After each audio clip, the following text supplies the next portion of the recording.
I should not. She'd be able to get the live music without being in the bars. I'm like,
City of Northglenn Channel 8, keeping you informed of events in your community.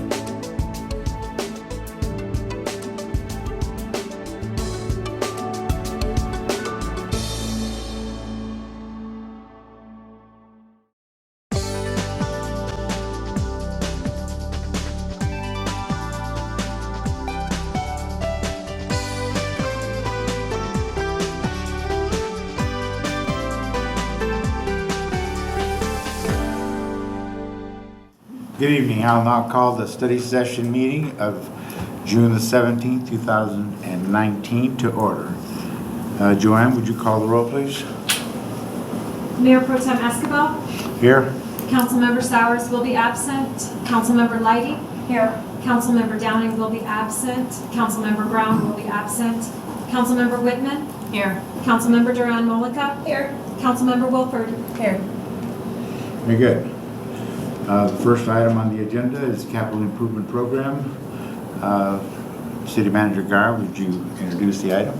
Yes, thank you, Mayor Pro Tem Escobar. This evening we have Public Works Director Kent Kisselman and our Water Resources Administrator Tamara Moon with us. This evening we're going to be presenting work that's been underway for several months now, and we've made mention of this work in previous meetings, but one of the best practices that other communities use is a rating matrix CIP criteria. And so we're really excited to present this to you this evening and get feedback on where we're at. And certainly this is a living and breathing system. It's intended to be that way. So please feel free to challenge us on what we've put together tonight. But we're really hoping that this helps us in the short-term and long-term planning of capital needs that we have. We have several enterprise funds, as you know. We have our capital projects fund, our sanitation fund, our water fund, our wastewater fund. And so the intent with this program is really not to have projects compete across funds, but within funds. And by competing, we mean, what's the highest priority, what's the highest need. So that way when I'm bringing the proposed budget to you and outlining what decisions we made at the staff level and presenting those recommendations, you have confidence and you understand the process, the vetting process that we've gone through to get to that point. So with that overview, I'll turn it over to Kent and Tamara. Thank you for having us. Yeah, is there any questions? Heather pretty much just covered it all. That was great. That was a great introduction.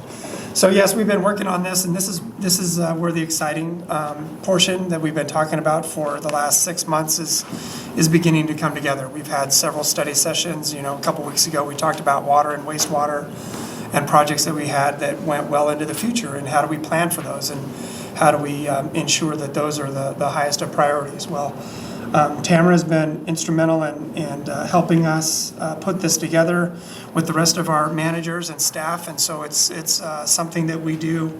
The way we've been working in Public Works is everybody's contributing, and we do this as a team. So this is our presentation this evening, and you have the PowerPoint as well, and I handed that out, and I didn't get that in your packet, and I apologize for that. So here we go.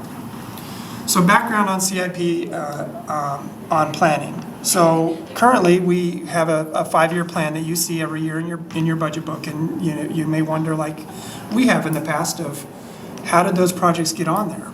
Well, they just were kind of plucked out of the air and said, let's put it on here. Or somebody from council said, this is an important project, let's put it on there. So there was really no reason or system to get that on there. It was just kind of who had the loudest voice, or what was the biggest cry within the community, and those were the kind of ones that made it onto the system.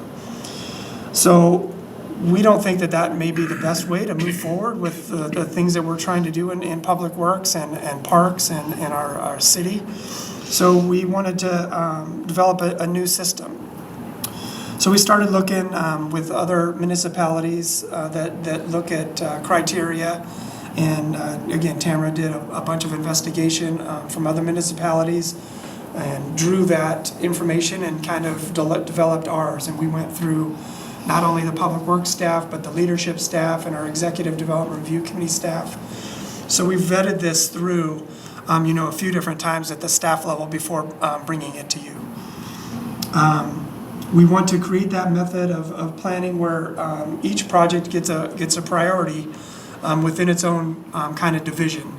And so within each fund, there's, you're kind of competing against yourselves and not competing against cross divisions.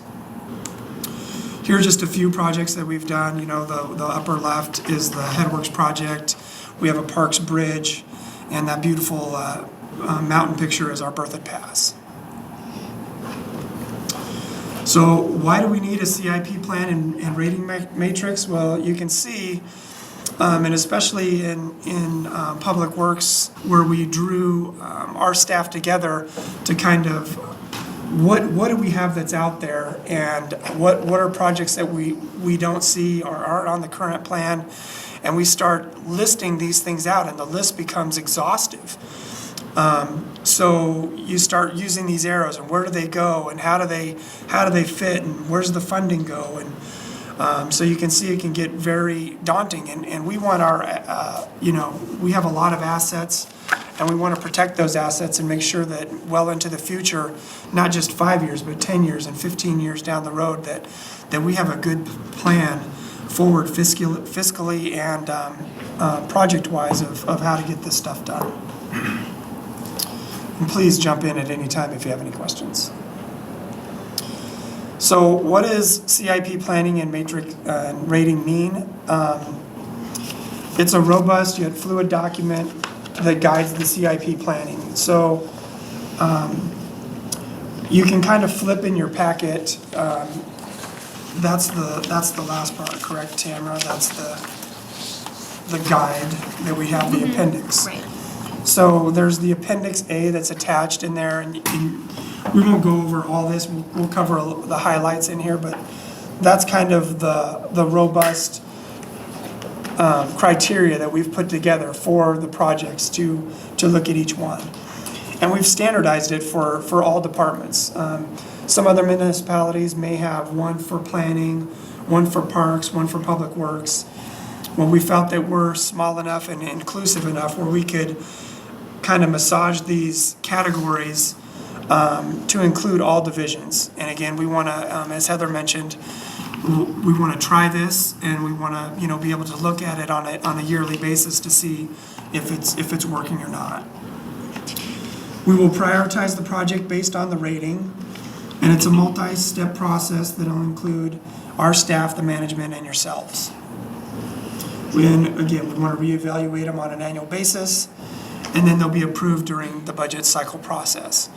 For 2020, again, there's a lot of effort. We're going to try to put some of these together, but I don't know that we're going to have the whole cycle for 2020 ready to go. But we're going to do what we can to get you some information on that. How do we rate the CIP project? So that document is in your packet, and it's a scoring sheet. That's in the PowerPoint slide. And so what are the categories? And I have that. Let me flip over to my memo, and that was listed in your memo as well. So the first one is aging infrastructure. And each project will be evaluated based on its relevance to replacing aging infrastructure. The next category would be a regulatory compliance, and whether it is necessary under a regulatory mandate, and the mandates can be new, existing, or anticipated. So those are kind of our enterprise fund ones. The water, hey, is there a new regulation that's coming down, or the wastewater ones? Again, is there something that we need to do as a requirement for our lagoons, our odor, or anything of that nature? So those are regulatory driven. Health and safety. How does it improve health and safety in the community? Improvements to health and safety should also include the protection of natural environment or the protection of finite natural resources within the community. So this kind of draws in that parks areas and the planning part of the health and safety. Not just health and safety for our facilities, but outside as well. The level of service impact, though it's not the most critical factor in determining the project value, will be scored on how broadly their impacts reach the community. So is it a park that affects an entire subdivision or several blocks, or is it something for our water or a roadway network that is a main arterial for our commuters? A city policy or program. Projects that align with any number of our policies, programs, or a specific city ordinance or an existing master plan will receive points under this category. These include, but not limited to, the Complete Streets, the HEAL program, the sustainability plan, a specific section in the municipal code, etc. So working on those policies and programs that we have. The next one is the project cost. What is the cost? And you can kind of see from the matrix, we kind of assign some point values to how much does that project cost. And then the alternate one, and we kind of, this one was kind of tossed back and forth, but the alternate funding bonus. So we had it as part of the system, and then we kind of took it out and gave it kind of a few extra points. But ultimately, we decided that when somebody is going to give us outside funding for free money, that really should bump that project up to the front of the line. So we really put it as a bonus. So you can see coming up in one of our examples that there's the ability to score more than 100% on a project, because 120th is a perfect example right now, or Amanda's park projects. When she's going to get outside funding, we want to make sure that we can match those funds and get those projects completed and not shelve them for later. Any questions so far? Okay, we're rolling. All right, guidance for scoring. CIP plan document. We went through some of this. The Appendix A, the justification sheet, the rating matrix, and those are all part of the process to rate the projects. We also did decide that master plans, major master plans, like a traffic master plan, the water master plan we've mentioned that we're doing for 2019, the wastewater master plan, that those will identify our entire network or our entire system. Those will be excluded from these rating matrices because we need to do those regardless. But if within that, let's take a wastewater one, for example. So when we do update the wastewater one next year, and it says, okay, well, digesters is a real important part of your new master plan. Well, then we might do a mini master plan, but that would become part of the project itself for the digesters. So then that would just be included in that project. So when we talk about a CIP project, we want to be sure that we're including total project cost. So those are the design costs, lost my thought there. Any kind of permitting costs, Excel, outside sources. We want to ensure that we capture all those costs into the CIP and not just, we're gonna redo this road and that road's going to be $1 million, but not forget about, the striping or the design or those other things that go in there. So we want to be cognizant of that. So how does this all work? And I think we've kind of covered some of that. Oh, these are some more beautiful projects that we've done. What is the one on the left, Tamara? It is a picture of Grange Hall Creek, so that's a Oh. representative of one of Pam's stormwater drainage projects. And we have the water, that's a water treatment plant. Those are the flocculators. We have a park project. And the one on the far right is the UV channel that we mentioned a couple weeks ago that our in-house crews those are our crews doing the work. Those are our folks. So that one's just has been completed. So very good. Okay, so here's some examples of, and these numbers aren't real, but it's just an idea to show you, what is the expected outcome.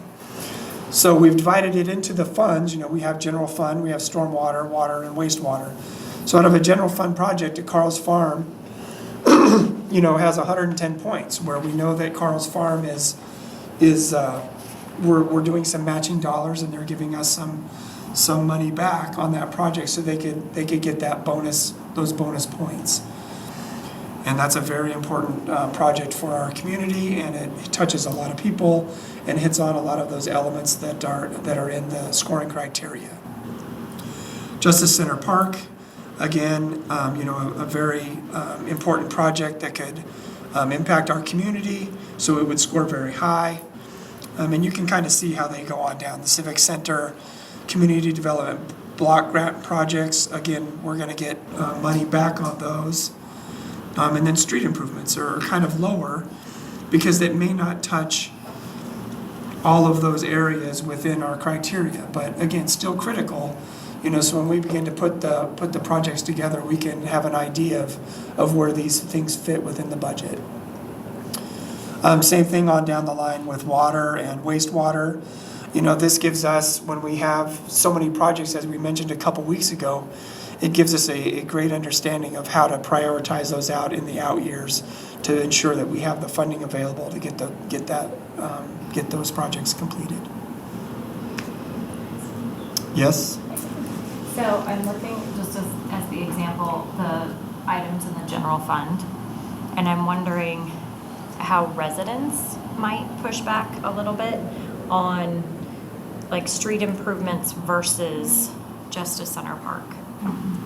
And so what would you recommend as kind of some talking points for that? Yeah, I think that's why, we would rate those and we would put them in the plan to bring forth, and then that's when it becomes part of your process as well, and you get involved and you say, well, we really need to improve our roadway network. And a side kind of thing to this, and we've mentioned it before, is what we want to do secondary to this is once we get our PCI later this year, is build that separate CIP document that shows our residential streets into a 10, 15-year project. So we almost have this one as our big projects. These street improvements would be more like stuff that doesn't fit in necessarily into the residential street program, that is an annual program that we're going to continue to do each year. So that's $750,000 or $1 million that we have budgeted every year. Those will continue to be on the 5-year plan every year.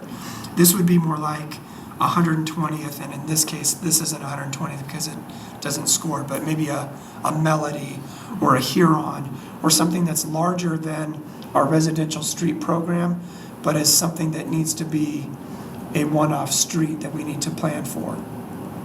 So as we develop that other street document, and again, I'm thankful that you're so patient with us, as we build this new process. But again, this is the first kind of night that the things are finally starting to come together, and you can kind of see where we're going in the department, in the city, to bring this all together. And so in the months to come, we'll be bringing forth more information on how the programs all fit together. Can I add to that also? Yes. I think in regards to that street improvements piece, I think it's also one of those factors that goes back to that rating, the level of service impact rating feature. So if we know that a street has a significant amount of impact to a part of the community, we can rate that higher under that, and that project will get more points. So that, that's one of those ways that we can address those residential concerns as well. Thank you, Mr. Mayor Pro Tem. So you talked a little bit about doing the different reviews of each project. So I'm curious, how many folks are going to be reviewing each project and scoring them? And then secondly, are the scores averaged? And thirdly, how often are they reassessed? Yeah, I think that slide's next. Oh, okay, great. Oh, wait, It says what? questions. No? Well, that was a good question. That's I thought we had it in here. I think we do. Yeah, maybe it's in the packet. No, it didn't. No, it's here. It's here. I There we skipped go. over it. How does Oh, this work? see? I didn't. She's doing better than Daniel did the other night. So we'd have the guide, we'd start with the justification sheet. We bring together a group of experts, basically, from each department. So Public Works would have their group. We haven't set a number of people. I think it's really relevant to make sure that the departments are bringing in the people that they feel have the most expertise for rating these type of projects. So the staff group could be small. It could be, 3 or 4 people. Parks may want to bring in a larger group of folks, maybe 10 people, or I don't know. So, but that the way that this plan is structured right now, it's intended to give each department that's rating projects a lot of flexibility for how they create their ratings. And then the same with the average. When we've done these kind of examples in Public Works, we've sat down as a group and hashed it out and talked about what we think as a group the score is going to be, but another department may want to give everybody a rating sheet and say, these are the projects, this is what the scope is, rated, and then average it. It's really a very fluid document and left up to each department to determine which projects and how they want to do this process best for their department. Yeah, It's so not that's- dissimilar, oh, sorry, it's not really that dissimilar to the process we use when we're reviewing requests for proposals or bid documents. We have set criteria, and oftentimes there's an obvious 1, 2, or 3 or variation within like a 1 and 2. So I think that's part of something we'll need to keep a pulse on and make sure that that process is working. And to Tammy's point about flexibility, if a component of it works for Public Works, I don't necessarily want to tell Amanda we have to do it this exact way. They're the in-house experts from my perspective, and then their staff. I mean, they live and breathe. They're the eyes and ears of our city. They're out within the community, and they work with our infrastructure on a daily basis. And so that's where I think to start the process, we need to lean on them as the experts, and then as it progresses up in terms of my recommended proposed budget to council, there's the feedback at the leadership level, and then getting in front of all of you, I will be more comfortable and know that whatever we're putting in front of you, that's what we believe needs to be done. Yeah, and that would be, and you wouldn't get, just to kind of clarify, you wouldn't get like 7 rating matrices and say, okay, now I have to put it together. What we would do as our staff, if there was 7 people involved, we would take that and we would, again, in our group, discuss it and then make one final rating sheet with our scores on that, and that would be the one that would be either presented with the budget, if that's what we're going to choose to do in the future. So then you would see that final score and know that that is the, say, average score or the scores that we determined were the best feasible moving forward. Councilmember Whitman. So I wanted to just say, I think having the document is great and having everything kind of laid out is really good. But I did just want to say, I don't really think that we've plucked these items to be on the CIP. I mean, council in the past has really worked at having collaboration. We had hands-on retreats that we did in the past that were with staff, and we put cards up, and it was like a really thoughtful process for us to determine some of those projects, and some of them got shifted when we got some parks grants. So I don't know that I'd say that it's something that just kind of happened that way. I just don't know that we had a definite scoring process in the past, which is nice to see happen. But other than Ron, I don't think that was like the loudest person got their way. It was very much like what projects needed to happen in the infrastructure of the city. Just want to say that. Councilmember Malika. Thank you. Yeah, I'm gonna agree. I think that this process is gonna be just adding a lot more information to, especially when we're trying to decide what are the priorities we have. So I like that it's, that there's a number attached to it. Makes me feel better about it. I also really, really, really like that there's gonna be a justification section right here in this matrix that you guys have here.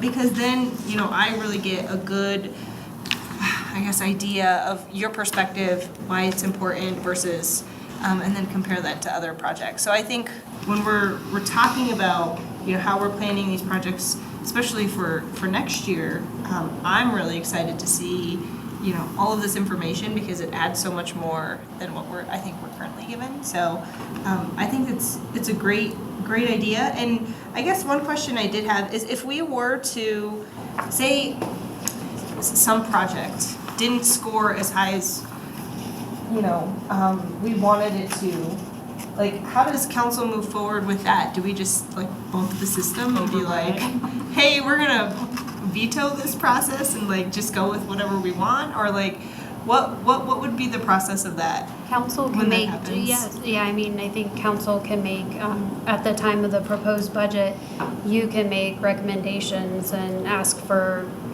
support from the council to add items maybe that aren't currently budgeted but are on the list. So maybe staff, we recommend 5 things to be included in the budget, and you see 7 or 8 and say, Yeah. well, you reserve every right to do that. Interesting conversation. Thank you. So I also agree that this is fantastic, and it's clear that you've all put a lot of thought into building it, and I think it's really solid. The only other question I really have is around how do we make sure that the small projects get done that may score lower but don't necessarily rise to some of those larger projects, but maybe something like what we did at the end of last year around putting in some temporary speed bumps and doing some traffic calming initiatives, right? That they don't necessarily rise to maybe the Headworks program, but they definitely have an impact on people's everyday lives. And so how do we ensure that, we can constantly be evaluating that some of those smaller projects get done? Yeah, what Public Works specifically is doing with our budget this year that you'll see here in another month or so is operationally, we're trying to add in programs that will capture those things that historically in the past we've either had to come back and do a supplemental appropriation or ask for one-time funds or something. So we're trying to build in a concrete, not only the concrete program that we have in the CIP, but kind of an on-call contract. We're building into our operational budget a traffic calming, budget. So we have funding operationally where if we see something or we get a traffic calming request, and again, later in the fall, it's just another thing that we're going to be bringing back as well, that softer, presentation on the traffic calming policy. So if we have something that would require speed bumps or speed humps in an area, that we may have the operational funding to do that. If it becomes a larger, like a Melody or something, then yeah, and it's a reconstruction of the roadway, then we'd want to build that into our CIP matrix and bring that forward. So yeah, smaller ones we're going to try to capture operationally. Larger ones are definitely going to be in this type of a thing. Okay, but for the ones that consistently scores lower than anything else, how are we making sure that those projects still get done? Do you want me to? Yeah, please. So I think it's going to be a balancing act with the available funds. So we may be able to fund maybe 3 major roadway projects, and then based on the differential between what's available, we may be able to roll in maybe one of the lesser rated projects. I think part of what we need to do at the staff level is really pay attention to the ratings, and if there's certain projects that consistently rate low, why is that? And are we capturing all the angles in terms of reviewing and rating those projects? Because I don't want, the intent of this program isn't to, things stay at the bottom and they always stay at the bottom. So we've got to see how that works out as we work with the system. So to that, Sure. you asked earlier, how often this would be reviewed, and so the intention is to review the project listing on an annual basis, but this document and this rating matrix is also intended to be fluid and reevaluated frequently. So if we find that that's a problem, we may want to add in a new scoring guide, or we may want to tweak our scores a little bit so that we're fully covering those sorts of projects that maybe we at some point in time add a rating that says this has been on the list for more than 2 years or more than 3 years, so that we're not forgetting those projects that are equally important but maybe smaller. So I think that that's the intention of this plan, is to make sure it's fluid and is dynamic so that it can be changed. I think that's important. Anybody else? Great to have a plan. So I'm surprised that we didn't have a plan before. One that is systematic, we can actually see. Now, to Councilmember Leidy's question about the Justice Center Park and the street improvement pointing or ratings. If that were to come up that way, I would prefer to see, how did you get those points? How did they get those points? And do we need to adjust those points? Because parks are nice, and yes, they do add a lot to the community, but vehicle maintenance adds a lot to our residents. And if we have bad streets that need repair, then we probably need to focus on taking care of our streets. But do we have consensus to have staff move forward on this? All right. Yeah, that's great. Can I just add Yes, 2 other I'm things? sorry. That's okay. Going back to Councilmember Leidy's question about talking points for the community, one of the other things that you're going to see through the 2020 budget process is I've asked Jason to re-look at the CIP, so that the different fund section back of the budget book, and incorporate photos and better descriptions for projects. And so that ties into the budget document, which I view as a tool that each of you can take what that information in the budget document and share that with your community members, be more informed when you're talking to residents. But additionally, that information will help inform the dynamic CIP tool that's now on the website, the interactive map, rather. So when you can hover and click on a particular project, the information will be some more content to that information. So just a couple other pieces that will be forthcoming as we move forward. And then Amanda was instrumental in providing input. So I just wanted to offer you an opportunity if you wanted to share any insight in terms of how you looked at it from a parks perspective.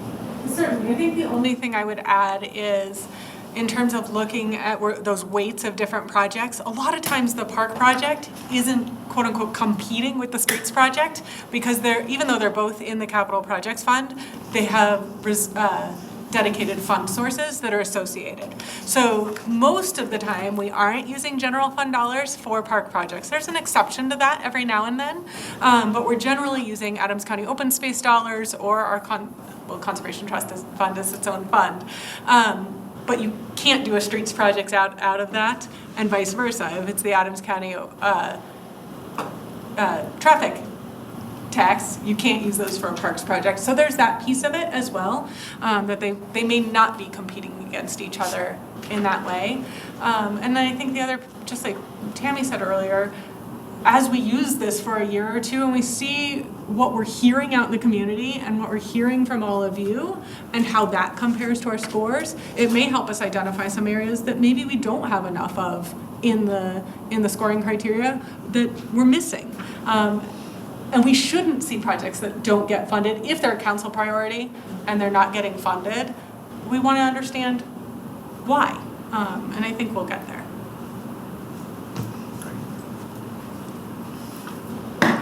Thank you. Great job.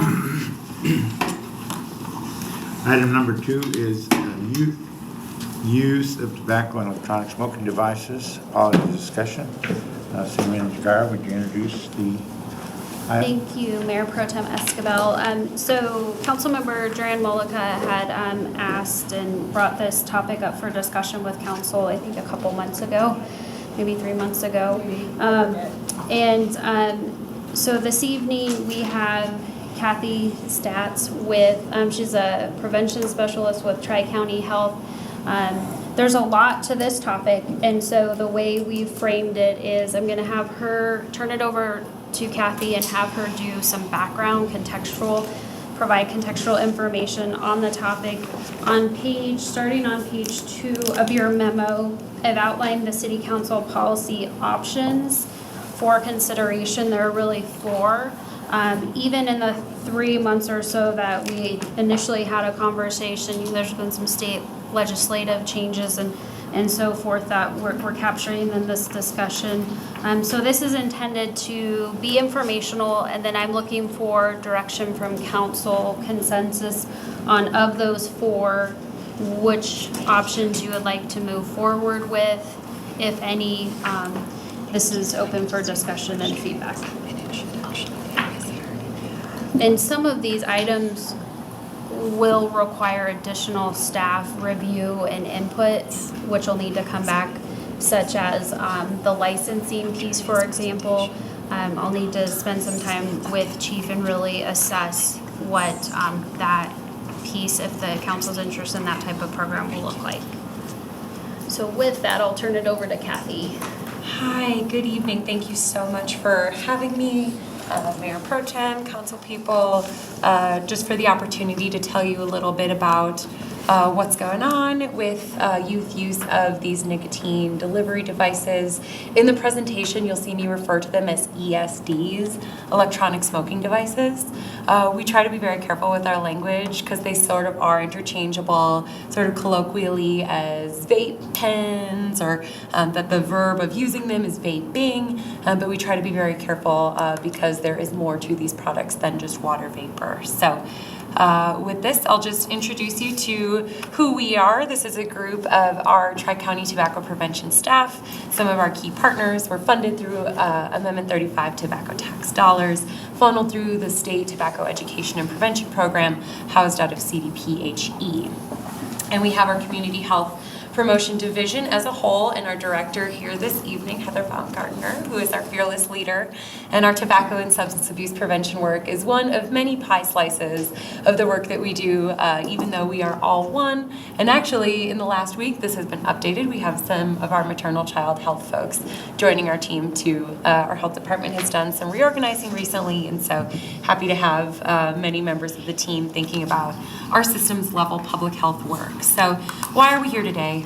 Just less than half of our Colorado young people, and this was in 2017. So in the last 2 years, this may have changed as well. Exactly. So we have just under half of our Colorado young people having at least tried electronic smoking product once, and then current use is just over half of them. So, and this is significantly more than around the nation here in Colorado. So this is something we, at the state level, at the county level, at each municipal level, are keeping an eye to. You're seeing it discussed in the news. So we're here today to talk about exactly what's going on and then maybe some options. But how did we get here? So the history of these products, they really started as sort of these small businesses, this response to more places where it was not allowed to use traditional tobacco products, cigarettes, that the first generations of the products looked a little more like cigarettes. And then they moved into more of this kind of techie,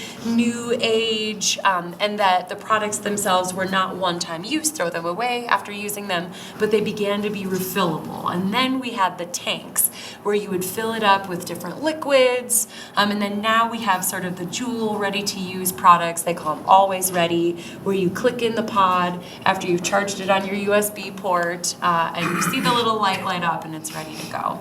So how did this come about though? I mean, we love entrepreneurial spirits, we love having this kind of alternative industry, but really social media brought it about.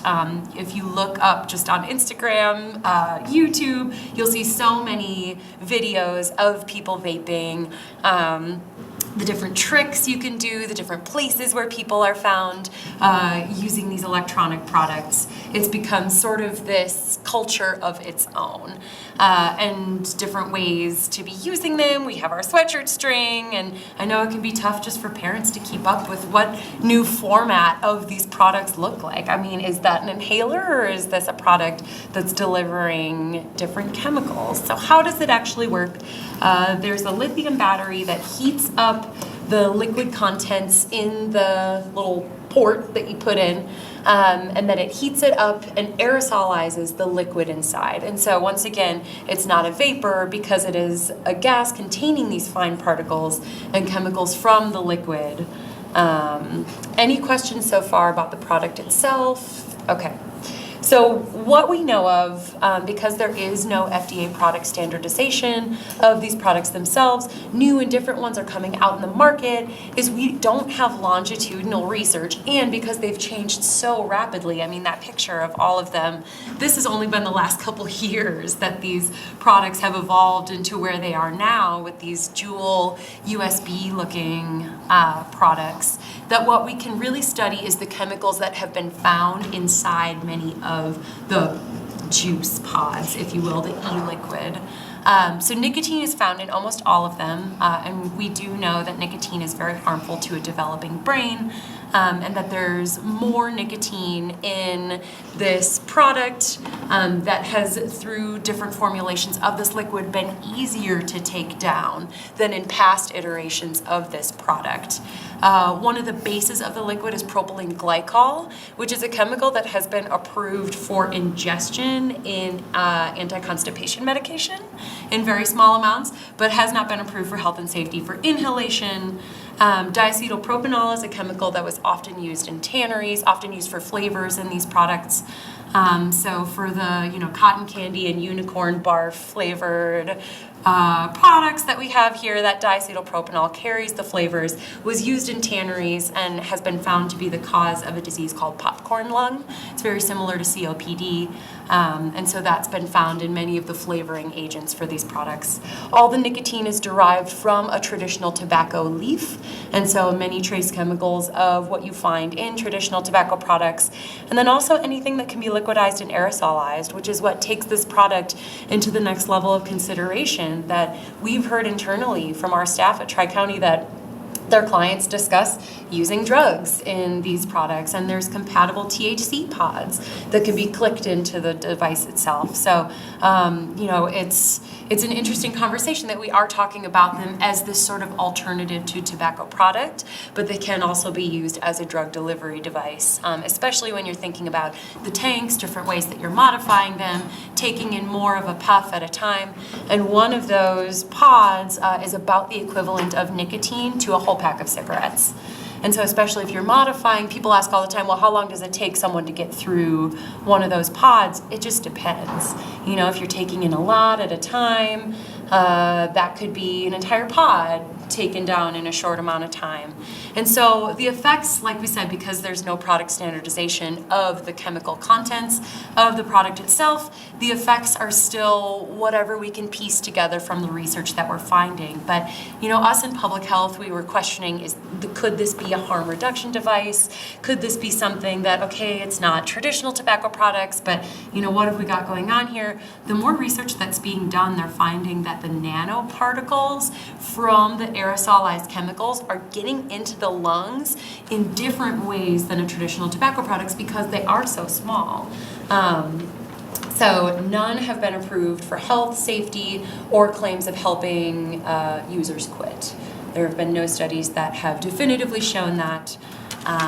Even if some have shown sort of short-term effects, what we found is that people don't stay quit of the electronic devices. That the only products that have been approved for health and safety and helping people quit are those nicotine replacement therapies, patch gum, paired with counseling.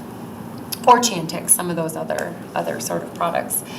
So digging into sort of here's the product itself, what's happening in our communities, that we're finding 3/4 of our kiddos who attempt to buy them are being sold the products themselves. And that a majority of high schoolers are finding it easy to get. And then as it stands right now, we do not have these products allowed on school grounds. They're technically included in the Colorado Tobacco-Free Schools laws. Many of our schools have school wellness committees, and that the possession of the item itself on school grounds is prohibited. Some municipalities have a minor in possession law in place. We have some conflicting feelings about that as our public health entity. But within our state regulation, it's not included in our Amendment 35 tobacco sales tax, these electronic products.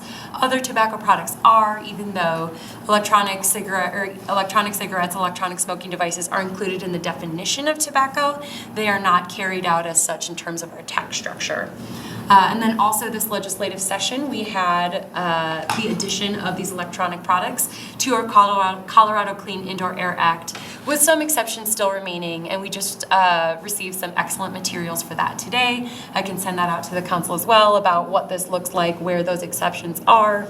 But there was some updating that needed to be done. For example, there was the smoking lounge in the Denver International Airport that was still one of the exceptions, and that doesn't exist anymore. So it's been really great, this legislative session, for our state legislature to be taking a good hard look at modernizing for the need that we have here in our state. And at schools, we have the law, as I mentioned, signage required, and then we also have our Adams 12 5-star schools as a sub-grantee from 2012 until just last year. Thinking about updating the policy, thinking about our whole community, whole child model, restorative practices. So if someone is caught using one of these products, really thinking about what those alternatives to suspension or sort of alternative support for that student may look like, to ensure that if someone's addicted to nicotine, that they're receiving the care that they deserve instead of receiving some sort of penalty for it. The Colorado Quit Line has lowered the age of service just this past year to 12 because so many young people are becoming so addicted so young. Lots of great education and a community 5K. So current regulation, we had our deeming rule for these electronic products. So the no sales to 18 nationwide, included in the definition of tobacco that way. They need to submit the manufacturers of these products need to submit health documents and ingredient listing. However, they're not currently publicly available.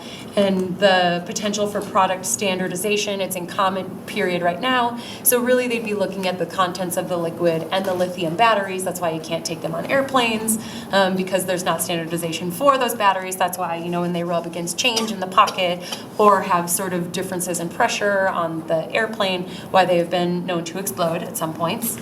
So it's in comment period right now. They're expecting to bring those in 2022. There's been 3 proposals for raising the minimum age of sale to 21 at the federal level. So we're keeping an eye on those to see what that could mean for state regulations. And so as it stood previous to this legislative session, that if a municipality were to establish a tobacco retail license, they would lose the share back dollars that they receive from that tobacco tax money. Sale of tobacco or nicotine products does not require a license, like many other products that you sell. Christmas trees, alcohol require licenses, whereas tobacco has not required that. And so establishing a tobacco retail license would allow a municipality to do compliance checks, can't levy a penalty against the retail establishment, but the authority can be such that sales of nicotine-containing products can be regulated, that local enforcement versus what we have right now, our current compliance efforts. It's funded through the Colorado Department of Revenue's Licensed Distributor Database and the FDA that are kind of the sign our amendment. They're conducting these checks, but many of the municipalities are being missed and the checks are more infrequent than what has happened in municipalities that have passed tobacco retail licenses and established those programs for enforcement. Yeah? Can you explain the key to this image? The key to this image, yes, I'm so sorry. So this is a picture, and I can share the website. I'm sorry if this is a little No, I just don't know what the blurry red from and far the away. green and the. Yep, so this is a picture of Northglenn, and the green bubbles in the legend are those that a compliance check was conducted at a retail site and that they did not sell to minors, and the red is where they did sell to minors. Yep, no problem. Sorry for no key. Oh my gosh, I'm so sorry. My geography professor from college would be very upset with me. So let's see. We can dig a little now into where tobacco retail license ordinances have been established thus far. So Lakewood, and you had this in the packet, Lakewood has not been added to the site yet. And they would be under the category of non-cigarette tobacco products only. They passed that earlier this year. So this is where the ordinances have passed previous to this current legislative session's 1033 ruling. So all these municipalities forewent their tobacco tax dollars to establish tobacco retail licenses. And so now that House Bill 1033 has passed, this is being considered in many municipalities across the state. And we will likely see this list continue to grow. And it made sense for some of them in the past to tax only non-cigarette tobacco products, but at this point, it's very much encouraged by our public health professionals that if a license is to be passed, that it would be comprehensive for all tobacco and nicotine products. So what I mean by tobacco retail licensing is it's establishing this licensing fee and this structure for enforcement, but what it can contain is all of these other things underneath the umbrella. And many of the municipalities have considered these as additions or as pieces of their licensing ordinance, but really the basis is to establish that annual fee and to allow that local administration of the licensing enforcement. So just a few nuts and bolts of what we exactly mean by that. So things to consider are who must obtain a license, the administration of that license, and I know that would vary by municipality, so we'd want to look into what exactly that would look like here in Northglenn.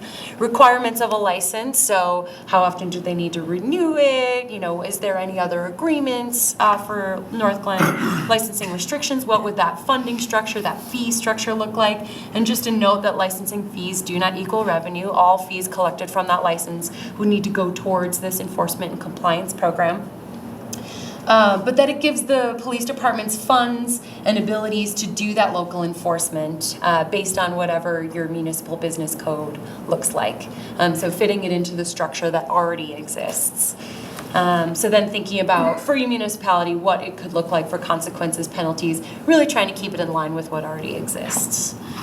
But wanting to just continue to emphasize that this policy works best where there's buy-in from all sectors of the community. We want to make sure that there is that buy-in from stakeholders, those conversations with retailers, to ensure that there's open lines of communication and that there really is interest from the community for this particular policy, this particular idea to pass, and really allowing that local control of this initiative that could keep these products out of the hands of our young people. And we're exploring the idea of a regional effort to ensure consistency. In July, we're going to be hosting an Adams County task force to explore this idea across the municipalities in our western Adams County region. So this is an idea that's been explored by a number of municipalities in our area. Brighton, Commerce City have been thinking about this idea. And so with the fact that here in Northglenn, there's young people that could just go across the street to a store in a municipality that may have a different enforcement compliance structure. If it is explored for some of these other regulations, we would want to make sure that there's consistency across the region. So really trying to bring this up to the other cities that surround us here to see what could be the best fit for our region. And something that has been, I think, an exciting idea for some of the other police departments in our Tri-County jurisdiction is that this is a project that Police Department Explorers programs could do. So especially if you establish the compliance checks for underage sale of tobacco, going around and doing those sort of secret shopper compliance checks, that's something that people who are potentially interested in becoming a police officer one day might enjoy, something they could actually do. And work through with sort of that, if there is some sort of compliance or enforcement needed, something that folks have felt excited about. So just wanting to conclude that we're doing this to make sure that we protect our young people here in Northglenn. And as it stands right now, the laws that are in place to protect young people from purchasing these products aren't working. Young people are still being able to access these products very easily. Retailers that are doing the right thing aren't being lifted up and celebrated for the good work that they're doing because we just don't know who is all retailing tobacco. And for those that aren't selling, or for those that are selling to young people, we want to make sure that we follow up with them with the information they need to make sure that they're in compliance with the laws that can keep these out of the hands of our young people. But that here at Tri-County Health Department, we're happy to share any information that we can to support this municipality and our neighboring municipalities to find the right fit and make sure that we use that evidence base to guide our decision making to make sure that we're making these changes to our young people that are using these products. So I think that's it for me. I have so many things. Where do we start? Let's go. I have so many things. Okay. If you hadn't brought it up, I was going to. I think this is such a big deal. And so I really appreciate all of that information. That was fantastic. I look at it from a couple different perspectives. Sure. So you had mentioned the minor in possession decision that you guys were, I don't know the phrase you used, but I said we have conflicting feelings about it. Yes. Could you share those conflicting Sure, feelings? and I can give a list, since it is a little bit separate from sort of like laying the groundwork of the product, thinking about licensing, I can share a little more information with Heather after the fact. But sort of the statement I'll say about it at this moment is we want to make sure that we are taking care of that young individual first. That what alternatives, some of this restorative justice work, alternatives to suspension, can we do first? You know, we want to hold young people accountable for their actions, but does that mean putting a minor in possession charge on them first, or do we try to work with them to rehab them from this powerful addictive chemical that has soaked into their brain, that if a young person can't even sit through class, do they need to be charged with a penalty or do they need support for their addiction? So that's what I really would emphasize first, is before going with any sort of penalty structure, which it is possible and it could be some sort of graduated process, but really that first thing we wanted to take care of is that individual who's addicted to that product. So a couple things. Yeah. Thank you for that. So I'm an elementary principal. I have a middle school kid and a high school kid. So I see why this is very important to you. Yeah. So I have conversations with different professionals. Yes. Not in your position, educators, Yep. deans, APs, principals Absolutely. that are battling this, and it soaks up their entire week. Yes. Is monitoring all the vaping that's happening in the schools, and it's slowly creeping down to our youngest kids. I know. And it's terrible. Average age of first use is 11 and a half. Yeah, it's awful. So I had a conversation with an Adams 12 high school dean Okay. who had cited Greenwood Village. Mm-hmm. And the change in, I think they changed and maybe went to the minor in possession charge. But Cherry Creek High School was collecting that data and saw a huge improvement. So from his perspective, when I had a conversation with him, he said, this is what you should do because Cherry Creek High School is seeing huge progress. So, couple things, like some of the data, even 2 years old, we know the numbers are going to be so much higher. Very much so. And I wonder about collecting different data. So this was like from the health side, which is all valid and awesome information. But if we, even a panel of principals and assistant principals from our county or surrounding schools, to kind of see what they need as support from the city, because I love the direction Lakewood took. I think it's a very small step. It's not a huge thing. It's almost like just a proclamation, really. I get the restorative practices. However, when my own daughter knows the vape pod dealer by name, and there's a ton of THC in these vape pens, I think we have to crack down a little harder on some of that. And I'd want to defer this idea of asking school professionals and really digging into what they are seeing. I would defer that to my colleagues that are working in the schools, because I'm definitely more on the sort of municipal policy consult side. And we are hosting many trainings for askable adults about what these products are, sort of how to recognize them. There's a big media buy that we've done, sort of the parent perspective of like, I found this in my kid's laundry, what is this? So those are two strategies we're moving forward as of this year. So I would love to keep you posted on some of those askable adult trainings, just more information that's being shared, because what we're hearing from the schools is they just want to know what the heck is going on. What are these things? How many kids are using them? What does this look like? And so really just being able to share that information and thinking about new or different ways that we could do that is something I'd love to think about in the summer as we anticipate the next school year beginning. Yeah, so I'm going to keep going and then I'll share. I promise. Just keep going. I also just wanted to elevate what Broomfield did as a city. I think once we have a really awesome rec center, we can do something similar. But I wonder if there's something that our city can do. What did Broomfield do? To leverage. So any student that turned in a vape pen got 3 free months at the rec center. And I'm assuming it went hand in hand with some discussion. And education, yeah, it was very much you know, seen as a pilot of sorts, yeah. But I thought that was an interesting move that was really positive. And if we had something to leverage, I think that would be awesome. Even if we were to find, you know, donated water world passes or something. Right.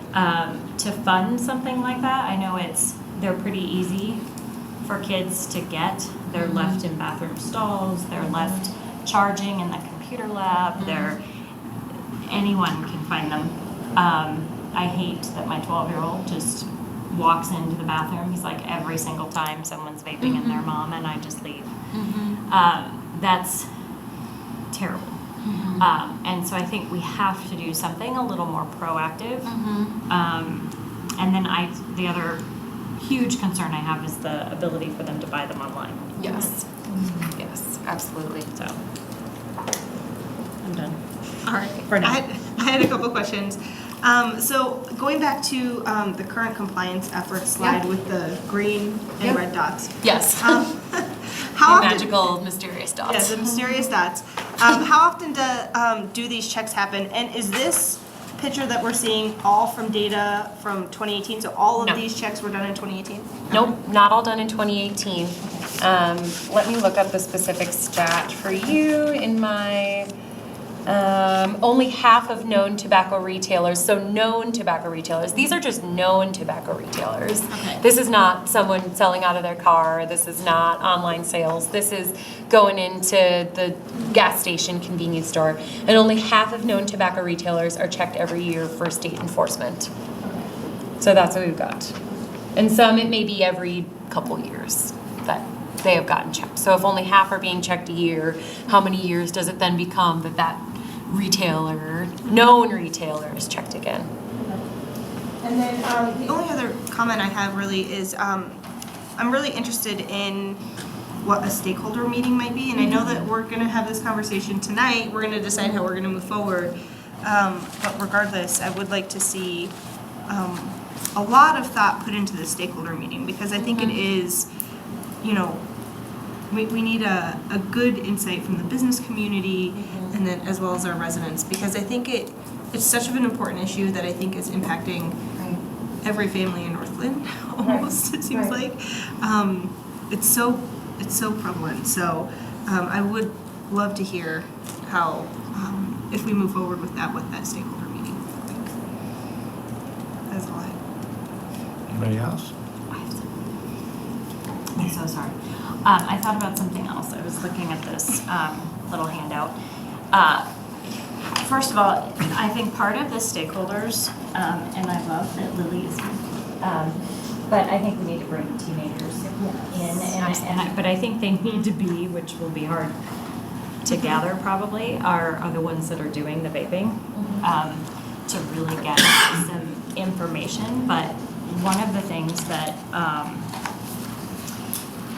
I found online, is you can Google anything, there's an actual way to use a pod without the device.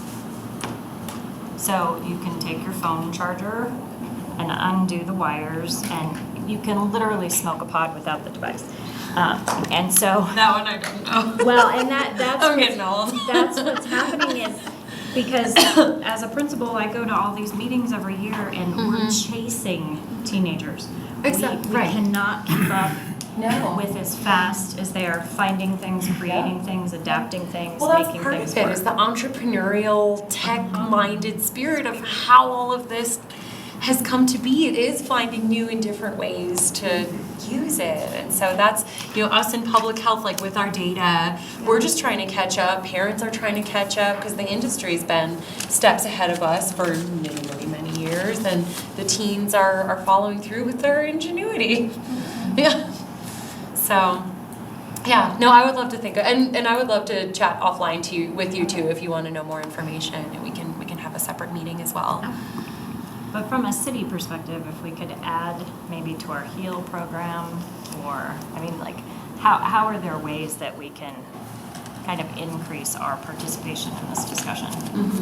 And we can learn from our colleagues in Douglas County too. They've done an amazing job of engaging young people from many walks of life too.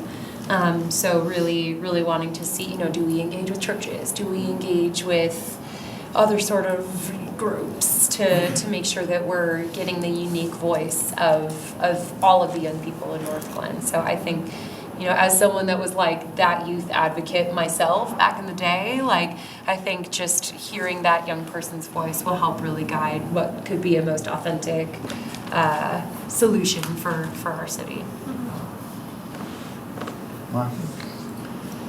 So with the stakeholder meeting, I think it's really important because we did do stakeholder meetings with the marijuana businesses when we went through that process. I think what we heard from them is that they felt heard and included and a part of the conversation. So I think that's really important. We are going to impact these businesses, and I realize it's about the kids, but they're business owners here in Northglenn as well. And I'm wondering if there's some way that we might be able to work with the courts or the SROs to be able to identify kids that, maybe not using the word punishment, but have been caught and can be a part of that. Corey, you want to say something? We could even sentence them to some sort of mandatory community service that included participation. Get at. Yeah. To be able to. Community involved. So we just would have to communicate that to the judge. The only thing I have a little heartburn over, and I realize we're not having this exact conversation right now, is, I saw what Greenfield is doing, and as someone who serves on the community foundation and is seeing all the scholarship requests that come for kiddos that are doing really great things and are good kids, who don't get to go to our summer programs without the support of the community foundation. I feel it's a little unfair to reward, even though it's a good reward for them to turn it in. I just think it's a little unfair. So there has to be, for me, there needs to be some way for us to put a certain match or agree to allow other kids to be eligible for scholarships, for me to be able to get behind that, just simply because I think it's a little unfair. And as a community foundation, we can't fund all of those requests that come in. So that would be important to me. Any else, Julie? So I guess for me, I really think that we should start going down the road of tobacco retail licensing and then talking about what that means for Northglenn. And that's where I'm thinking a lot of those stakeholder meetings can kind of go in. I really want this to be, something that's driven to meet our community's needs. And I do realize it's difficult because we are surrounded and we're so close to Westminster and Thornton. But I feel like this is an important issue where we could at least, jump out as a leader and help guide our neighbors, I'm hoping, to help supporting this cause. I mean, obviously this is a regional issue. Whatever we do here is not going to be ending this epidemic that's happening, but I feel like it's necessary that we take action and do what we can to try and curb this epidemic. That's my personal opinion. Anybody else? Thank you, Mr. Mayor Pro Tem. Thank you for being here tonight. I feel like I've learned so much. I thought I knew about teen vaping and the epidemic and what was going on, but you really blew the lid off of it, and it's significantly more serious than I ever contemplated. I completely agree with Julie that we should be starting to look at tobacco retail licensing. In fact, I could get behind anything that's under that umbrella, possibly other things. But I do think it's really critical that we have a community conversation and a stakeholder process before we jump into policy making to really get our arms around what's going on and what would be meaningful for folks, because I like where Lakewood is going. I love what Broomfield is doing. I hear you, Marcy. And I think that there's probably somewhere that we can land in the middle. But the education component to me is really critical as well. And just the thought that one pod is a whole pack of cigarettes, like that is disgusting and terrifying. So I think that there are ultimately going to be a lot of components that are going to have to come together for us to be able to tackle this. But again, I think the stakeholder process is a really critical place to start. Well, and then our stakeholders too are the other municipalities that have done this. So say the word if you would want me to link you up with my counterparts in these other municipalities that have explored these other different options. I mean, Aspen just passing the flavor ban too. I mean, I can link up with my counterparts all over the state who can bring in their expertise, their knowledge, what's worked, what hasn't, in Otero and Aspen, some of the places that have been passing some of these really cutting edge tobacco policies that I know they're always willing to share their learnings as well. So, I mean, whatever I could do to facilitate that as well, I'm happy to do that. So you mentioned that Tri-County Health is going to be hosting your own sort of stakeholder conversation in August? July. Yep, so July 18th, we're hoping for city staff, police departments of our sort of Western Adams County municipality to talk about what options are are available, what are being explored in these different places. Brighton has been considering this for a number of years and have taken some really amazing steps with that stakeholder engagement. So we're hoping at very least there's just some peer learning across the municipalities. Commerce City has done a great job in engaging the Boys and Girls Club in their work. So there's things that we can certainly learn from these other neighbors of ours to be able to formulate even what this first stakeholder meeting could look like here in Northglenn. So that's what we're really hoping the goal for the 18th is doing some level setting of what the issue is, what we're seeing. We'll have some of our show and tell. I know I talked about the show and tell, but I didn't bring them with me. I'm sorry. They're down south today. But that we can do some of that show and tell. What are these products? What does it look like when you plug it into the computer and click it into the pod? So just really thinking about that, and then just meeting all the other interested city staff from the region that are looking at this idea. Great, thanks for hosting that. Oh, of course, yeah, and it's at the Westminster Tri-County office that's right around the corner from here, 122nd and Pecos. So we're going to be sending out that invitation hopefully in T-minus like tomorrow. Yeah. So moving from the educator position to now the policymaker position. Sure. I find myself conflicted here because when I was working for the school district years ago, they had a safe and drug-free schools program, and I think each district was awarded $300,000 a year or something to educate and help young people get off of whatever it was they were using. Then we had the Colorado Quit. So is Colorado Quit playing any role in this at all? Colorado Quit Plan? The Quit Line, you mean? Quit line, you know, the... Yep, so like I said, they lowered the age of being able to access their services to 12. Although young people under the age of 18 are not able to receive the nicotine replacement therapies unless it's directed by their doctor. So in terms of the Colorado Quit Line, it's our state level entity, anonymous access of the Quit Line, but I know that can only serve so many people. You know what I'm saying? I guess I'm thinking, how does a district, or a school district, move from accessing some of this support funds, call them, dollars, to educate the dangers of vaping, the dangers of smoking, the dangers of, you know, all other substances, you know, because making policy, which I'm in agreement, we need to do something. Right. But then you also have to be able to enforce that. And I'm glad Corey's here because he'll walk us through some of that, I'm sure. Because having a policy and then not being able to enforce it can be very problematic Right, too. just because you build it doesn't mean they'll But come, we gotta right? start somewhere. Exactly. Well, and then pairing any policy, I will always be an advocate to fill out the full policy continuum. That if we're going to be passing policy, we want to make sure there's great communication, great education, and then great services for people that need help quitting this product. So, like I said, the Colorado Quit Line can only cover so much for so many people. Does that look like exploring, you know, within our schools, more intensive quit groups or other services with our school districts of being able to access counseling or sort of peer support. I'm not totally sure what all the options could look like there, but I'm always in favor of thinking along the full portfolio of passing this policy at the systems level, but then thinking about all the layers within. So I'm with you on that.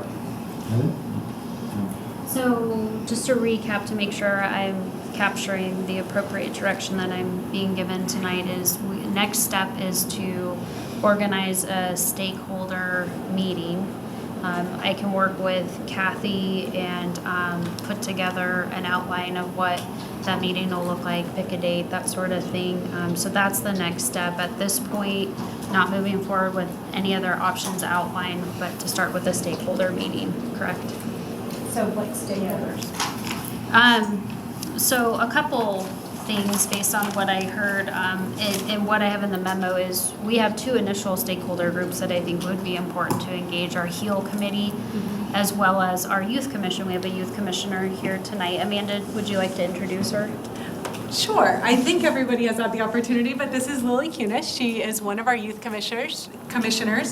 Youth Commission did have a conversation at one of their meetings a month or two ago when this first came up, and it was certainly something we heard a huge interest and a huge response to. I think it started as a, what do you guys think? Would you like to be involved in the conversation? And we wrapped the conversation up about 2 hours later. So it was clearly something that they felt pretty strongly about. And I'd say from all different areas, and Lily can jump in, but everything, lots of what we've heard from all of you here tonight, from is it regulation, or is it education, or what helps kids make a better choice? So anything else that you heard, Lily? Well, I know for sure it's definitely a little bit involved into our education because I go to Legacy High School, but I've grown up in Northglenn my entire life. And I've grown up in middle school where we talked a little bit about vaping, but that was when it was like fairly new. Like I'm going to be a junior this year. And then I took health class my freshman year, and we like stepped into vaping a little bit, but then we were focusing more on cigarettes and like marijuana, and then going into more heavier drugs. And I feel like we need to start definitely like teaching us in middle school at least a little bit, and then go into more depth in high school, because that's when you're definitely more, not necessarily pressured, but you just see more people doing it and everything. And also, I like the idea of like the support groups from other students, because I feel like people feel more comfortable when there are other students involved. You see people your age like saying like, hey, I did this, but I was able to overcome it, instead of hearing an adult say, this is what you need to do, this is how you're gonna do it. And I know that there are people at my school who have had that minor in possession situation, and some of them have learned from it and others have not. It just depends on their point of view and what their friends are like, what they're seeing, what they're experiencing. And I also saw the article about how it's like, it's starting off with like friends and family, and then it leads to other causes and other things continuing on. And it just starts with like a healthy environment, and definitely schools are trying to do that. So, thank you. So I also heard a desire to engage our schools. And so a couple of thoughts. We have previously talked about, I think we have a timing consideration just because it's the summer and school's out. We have previously talked, and there's been a desire expressed about doing some type of start of the school year meeting with principals and educators. So I can talk with Chief and our SROs and see if maybe this would be a stakeholder meeting would be good for maybe the beginning of August, to where we can outreach to the business community, because they're the other stakeholders that have been mentioned tonight, and see if timing wise that would fit into transitioning into the school year. So we capture Youth Commission, HEAL, residents, business community, educators, or if it's too much to bite off, then maybe we break it into a couple different stakeholder meetings. Thoughts on just that initial off the top of my head? I think that all makes sense. I don't know. I think we definitely need to talk to our businesses. The licensing piece to me, like I said, is not, I don't know, just reading through all these documents and all the work that Lakewood did and the interviews they did with businesses, I think it sends a message, but I don't think it's gonna fix anything. And so that's why that's not necessarily my passionate course of action.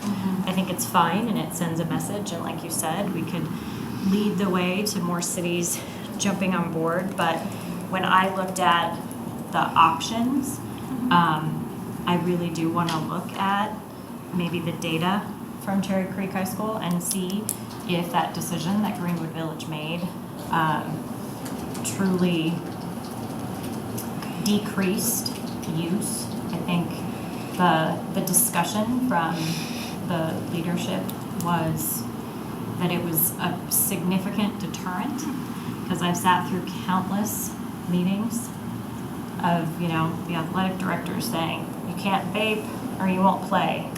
They're still vaping because they don't know. They're so sneaky. They can do it sitting right next to the teacher. It's really ridiculous. And so I think we have to take a different approach to protecting our youth.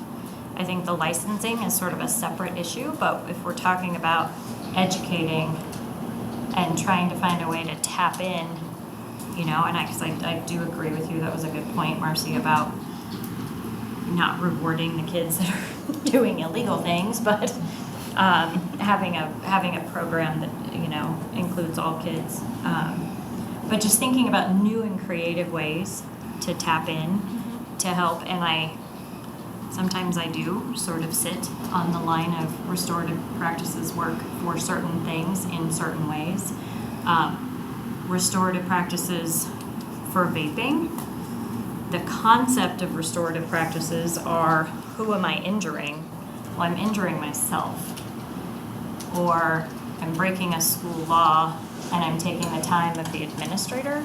So to kind of navigate a restorative practice for vaping, I think is not as effective, in my opinion.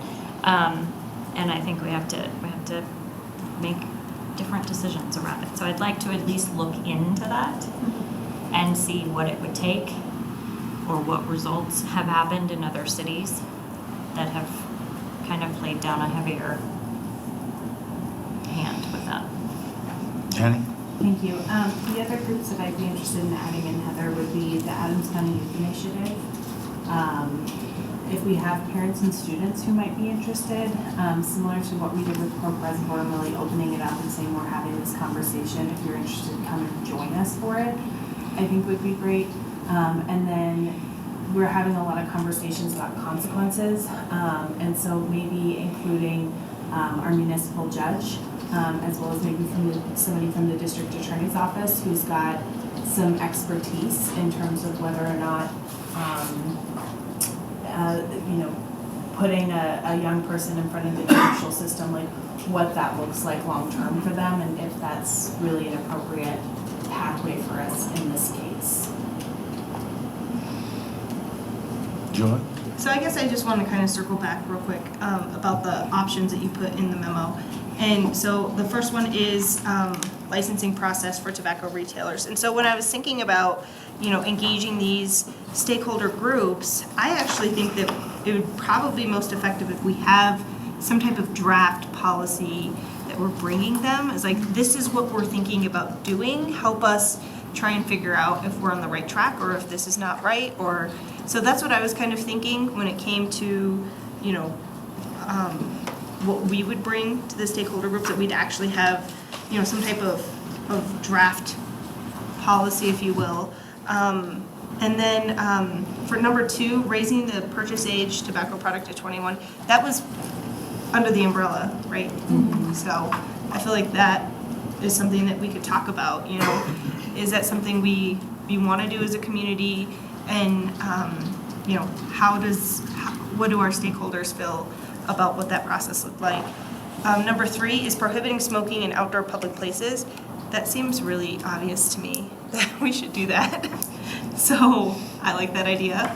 And then number 4 is a ballot measure. And this is where, actually, I wanted to get feedback from you guys, because I was just thinking about what you were talking about and how we're talking a lot about, the need for education and these other resources. And is a special tax something we should be considering to fund these? Is there a funding gap? And I guess that's just what I'm curious. Can we do a special tax and earmark it to something specific, like education and helping these teens, with their addiction? And I was just curious what you guys were thinking about. One thing to consider with the ballot measure on levying a new tax is the potential loss of shareback dollars if levying a new tax. So we would want to dig into a little bit of the provisions of what that looks like for 1033. Like, you're allowed to levy a new tax, but what that would mean for loss of the shareback dollars currently existing, that 27%. I need to look into the specifics of that, but that's something to consider with, would it be able to recoup more, are you able to put forth a tax proposal that would get you more than the stated 27% shareback dollars? It's really something, and I just want a quick note too, that as a Tri-County Health Department employee, I cannot necessarily help with that tax piece. Okay. So just, I can share information with you of other municipalities and whatnot, but that's an area where I need to be pretty hands-off. Annie? Thanks, Antonio. So Julie, I'm on board for 1 through 3, as well as the flavor ban, and then some of the other things under tobacco retail around advertising restrictions. And as far as the potential tax, I think I would really want to understand what the cost to the city is going to be, and what the cost of a potential program, if we're going to look at doing education or supporting our young people and reducing their recidivism, would look like before I went down that path, but I'm open to it. Yeah, and I'd want to be clear, I don't want the city to become Tri-County, right? It's not our job to be like public health educators, but I was just curious if that would be beneficial. Maybe I could go to a grant to Adams 12 or Tri-County, or I don't know. Just, I mean, I don't want that. Our staff is not made to do that. I don't think so. Marcy? So I can get behind 1 as long as we're having conversation and encouraging the businesses to come to the table and have the conversation, as opposed to, I mean, I just think that we worked so hard in the city to change the relationship that we had in the past with businesses, where it was you're a taxing entity and you come to my door when you have a problem with me. We've really worked hard for that, to earn that trust with them, and to just kind of come and say, here's the new, that kind of doesn't set well with me. I think you'll get a better buy-in from them if we're a little bit more open to the conversation and having your engagement. I'm not on board for number 2. I can get on board for number 3, and I'm not on board for number 4. May I highlight one more thing? That on this map, we do see more green dots than red dots. That in terms of communicating with businesses, we want to celebrate the businesses that are doing the right thing. So I think that's a way that we can really speak to them, of being able to, with these compliance efforts, say, awesome, Northglenn, like you've got this compliance rate that is, showing that you're part of this community, you're supporting your young people. So follow up to, which I get the licensing process would kind of go, have to be ironed out a little bit more, but is licensing like just a license where they just come in like a business license, or is it like, who runs that then, or who potentially would run that? Is that like the marijuana licensing? Is it the liquor board? Like, how does that then? Figure that out. Okay. But I think it's going to be more akin to something like liquor or marijuana than it would be a mere business license. So we need to work out the logistics of licensing and the enforcement side of it, fees, all of that, all of the nuts and bolts. And Corey just mentioned something to me. One of the things for council's consideration is hearing support for number 3. We could bring number 3 forward probably sooner, because that's, I don't want to say an easier one to do, but we can bring that forward sooner, and then start down the path of the engagement process on 1 and 2. And then I don't know that I have consensus for 4. I don't know. I'm okay with 1. I'm not blown away with the idea. I still am, because of the online sales and the fact that kids are crafty, I don't know. We need to talk to the businesses before saying we want to go in this direction. Because some of the interviews that Lakewood did with some of their businesses, it was, well, we're just going to pass that on to the consumer. We're just going to, like, it was more of a nuisance, but it's not changing practice. And so that's why I keep going back to what is the purpose of that? Like, if it's going to truly change the practice of these retailers, then it makes sense. But if it's really just going to be a rubber stamp fee that we're collecting that doesn't change practice, then I don't get that one completely. And I think they would have to be part of the conversation for number 2. Number 3, I think, is fine. It kind of parallels for me some of our code enforcement. Like, yes, we can say this is the thing, but we hear from our community that we don't have police visible for important things, they don't have time to be chasing people that are vaping on the sidewalk. And so we can say that it's not allowed in Northglenn, but I don't know. I think the enforcement of it is going to be tricky, and I'm not on board with number 4. I just wanted to elevate a little bit page 61 of the packet, Appendix J.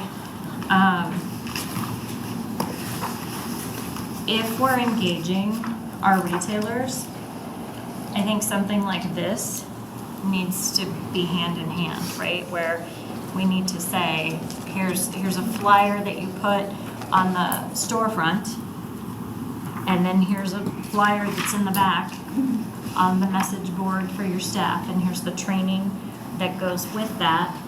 I thought I saw in here, or maybe I've just seen it, where it was sort of a campaign like flyer for the storefront that basically says, hey, don't even come in here. And it could have been in some of the documents for the interviews where they're saying, they have a note. Hold on. I saw it. It was on page 59. They have a sign that says, no backpacks, one person at a time, whatever kind of thing. I think we need to look at, some sort of healthy kid campaign. And so if we're acknowledging the things on that flyer for staff, maybe they have that one in the back, but then something, because this one's directed to their staff, but a similar message that is directed to their consumers. I would think that would be a nice piece to add to number 1, if that's the direction we're gonna go. I still think our focus needs to be on education and possibly consequences for kids. And please don't think that the first person that vapes gets, drugged to court, but I think we have to have a tighter piece on it. It's just as dangerous, especially, some of these kids don't even know that THC is in them. They're buying them from each other. And it's so unhealthy and it's so dangerous, and I think it should be considered that. Councilmember Whitman? Well, actually, since Corey's here tonight for the conversation, as part of the licensing, is that something that we can establish as part of the licensing requirement for a particular type of signage that's similar to this? Can that be required of a Certainly. business in conjunction with their Yes. license? There might be a little bit of value in some of that education piece in enforcing licensing.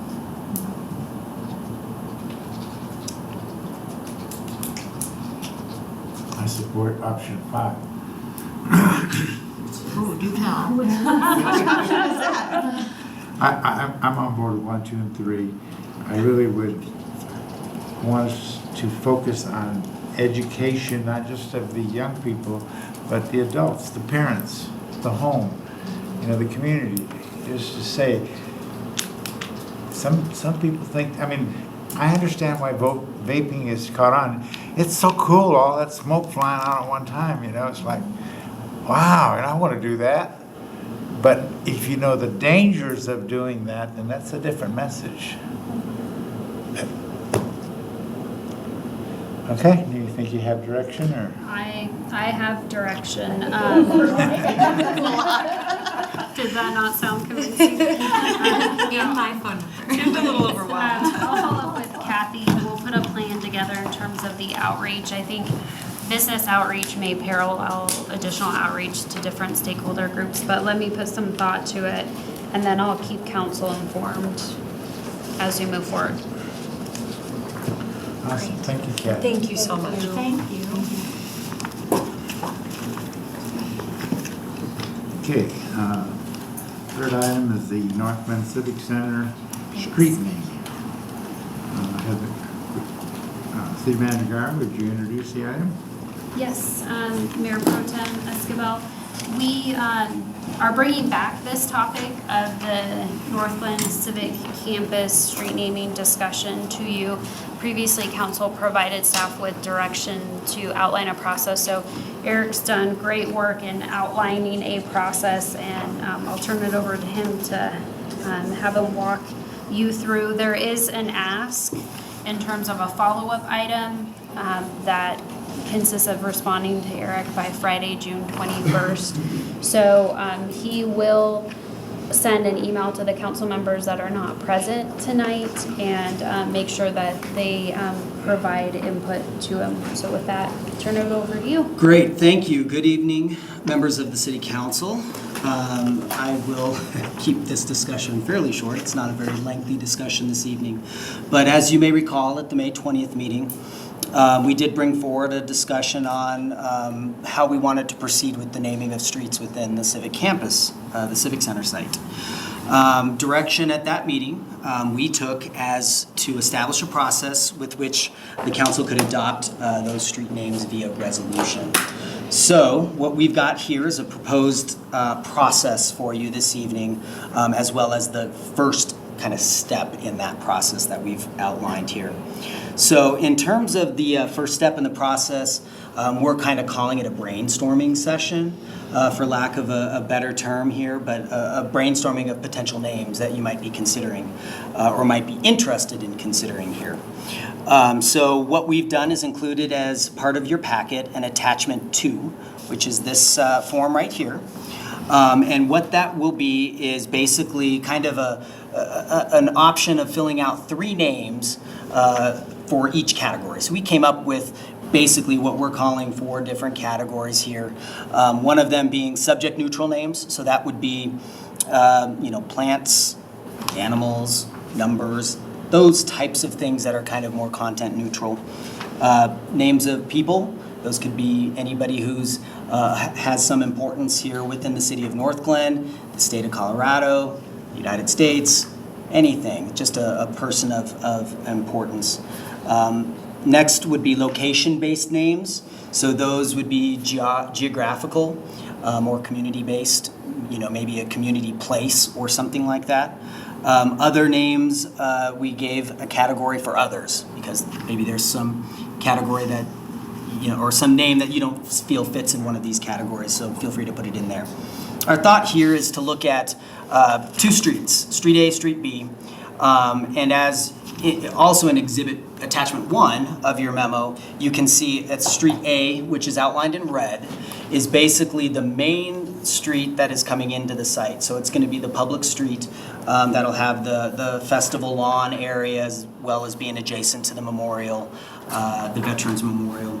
And then the second street is what we're calling Street B, which is in yellow, and that's a private drive, but it's still a street that accesses basically the front of the recreation center, senior center, and performing arts theater facility. What we are proposing this evening is having you, over the next few days, consider some names that might be of interest to you, and then go ahead and including them in this name thing, this name sheet, this name form. What I will do is ask for those forms back by Friday, by the end of the day Friday. So no real hurry on that. Just get them to me sometime by the end of the day Friday. What I will do is send all of council an email tomorrow with a fillable form. And that way you can just go ahead and type them in and then save it and send it back to me via email. It might be easier than handwriting, scanning, and sending it back. So I'll go ahead and send that out tomorrow morning, and you guys should all have that. In terms of the next step after that, we would anticipate bringing that list, kind of a compiled list of everybody's thoughts and everybody's ideas, to the July 1st meeting for a discussion. So that would be just a study session where we could then either narrow that down to 2, 3, 4 choices with which to then solicit public input at that point via social media or some other method that you all would desire. Or council could even at that point decide that there is just a name that we want to proceed with and go that way. So we can kind of see how that discussion goes on the 1st of July and take it from there. But other than that, that kind of concludes what I've got at this point. We've attached kind of a complete outline of what we anticipate as upcoming dates in this kind of informal process here for you on page number 2 of your staff memo. So I'm happy to answer any questions you may have, or if you guys would like to discuss. Councilmember Wilford. Thank you, Mr. Mayor Pro Tem. Eric, thank you for this and for the brainstorming opportunity. I almost wonder, is there any way maybe we could flip-flop the process and let the public start with the brainstorming activity and then bring it to us? Because I know we've got 4th of July coming up, and obviously are hosting an event at EV Reigns, and that just seems like such a fun public outreach opportunity. And so I don't know if that might be a way to gather a more robust list, especially as we celebrate our 50th, and then maybe bring it to council. So I'll just leave that there. I know that there are other folks who probably have ideas as well, but that would be my preference. Okay, anybody else?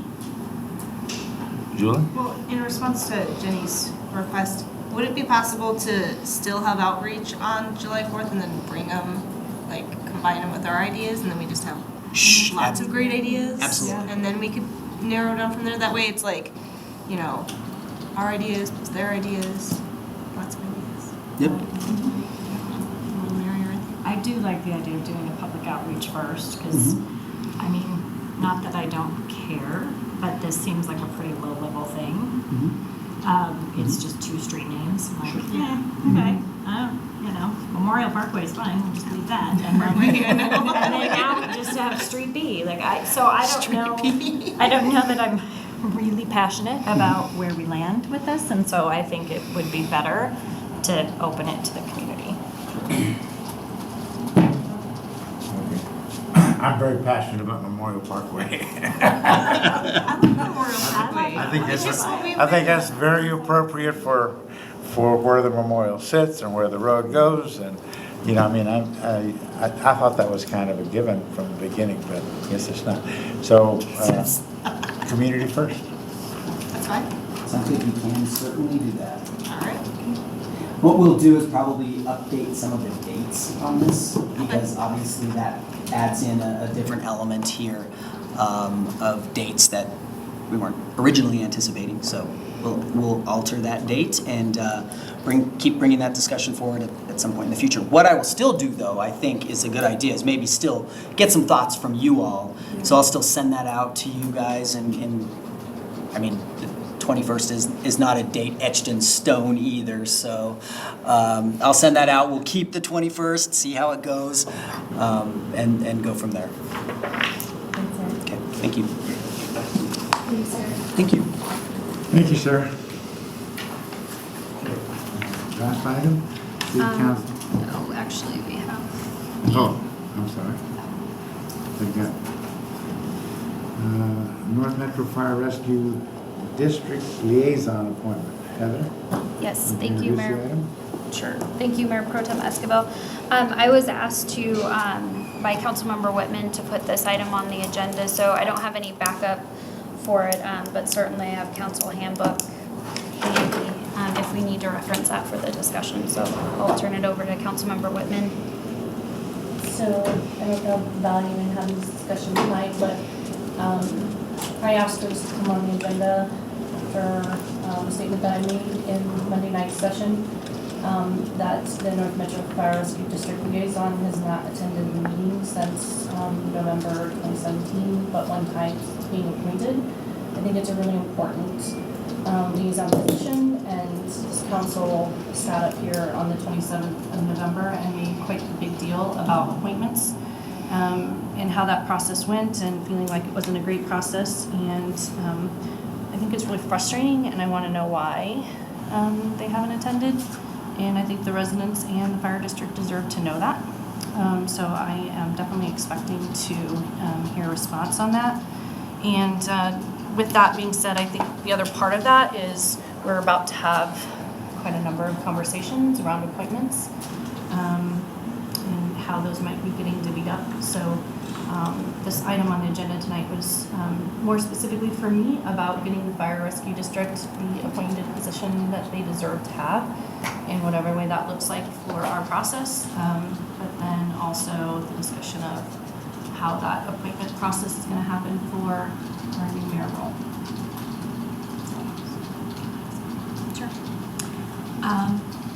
So when you brought that up on Monday, I had a small panic attack that it was me and I didn't know. Because I was like, was I on that and I just didn't attend? But then you said the person attended one meeting and I thought, okay, phew, that wasn't me. And then we got the list of who was what, because I didn't remember back. I just focused on what I was responsible for. And so when we got the list, I noticed the name. Two things. This raised a question for me around process of attendance for all things, right? Because I don't keep track of other people. I did not know that one of my colleagues was not going to this appointment because I just pay attention to my work and where I'm supposed to be when. But I have wondered, and I think, we've got 3 missing council members today, about council attendance. And I don't know if that's something that just the voters are supposed to notice and then take action, or if there's like a standard minimum, like, we could say it's reasonable to miss 5 meetings a year. It's unreasonable to miss 10 or more. That has been a question since I came on board, is I wondered, because we have council members that miss quite a few meetings, and I think it's disappointing. So the meetings came to mind right away, and then when you brought up the commissions and appointments, I wondered about attendance for those. So I have questions about process for that. I don't know, as adults, how we monitor each other. But ultimately, when I saw this on the agenda, the first thing I thought was, I am happy to volunteer. I've been going to a lot of their events. I've reached out. I was going to be on their Citizens Advisory Board, but due to my schedule, I was going to miss too many meetings. And so that was kind of tabled till next year, and I was going to do that anyway. So I'm happy to volunteer to make sure that we have council representation.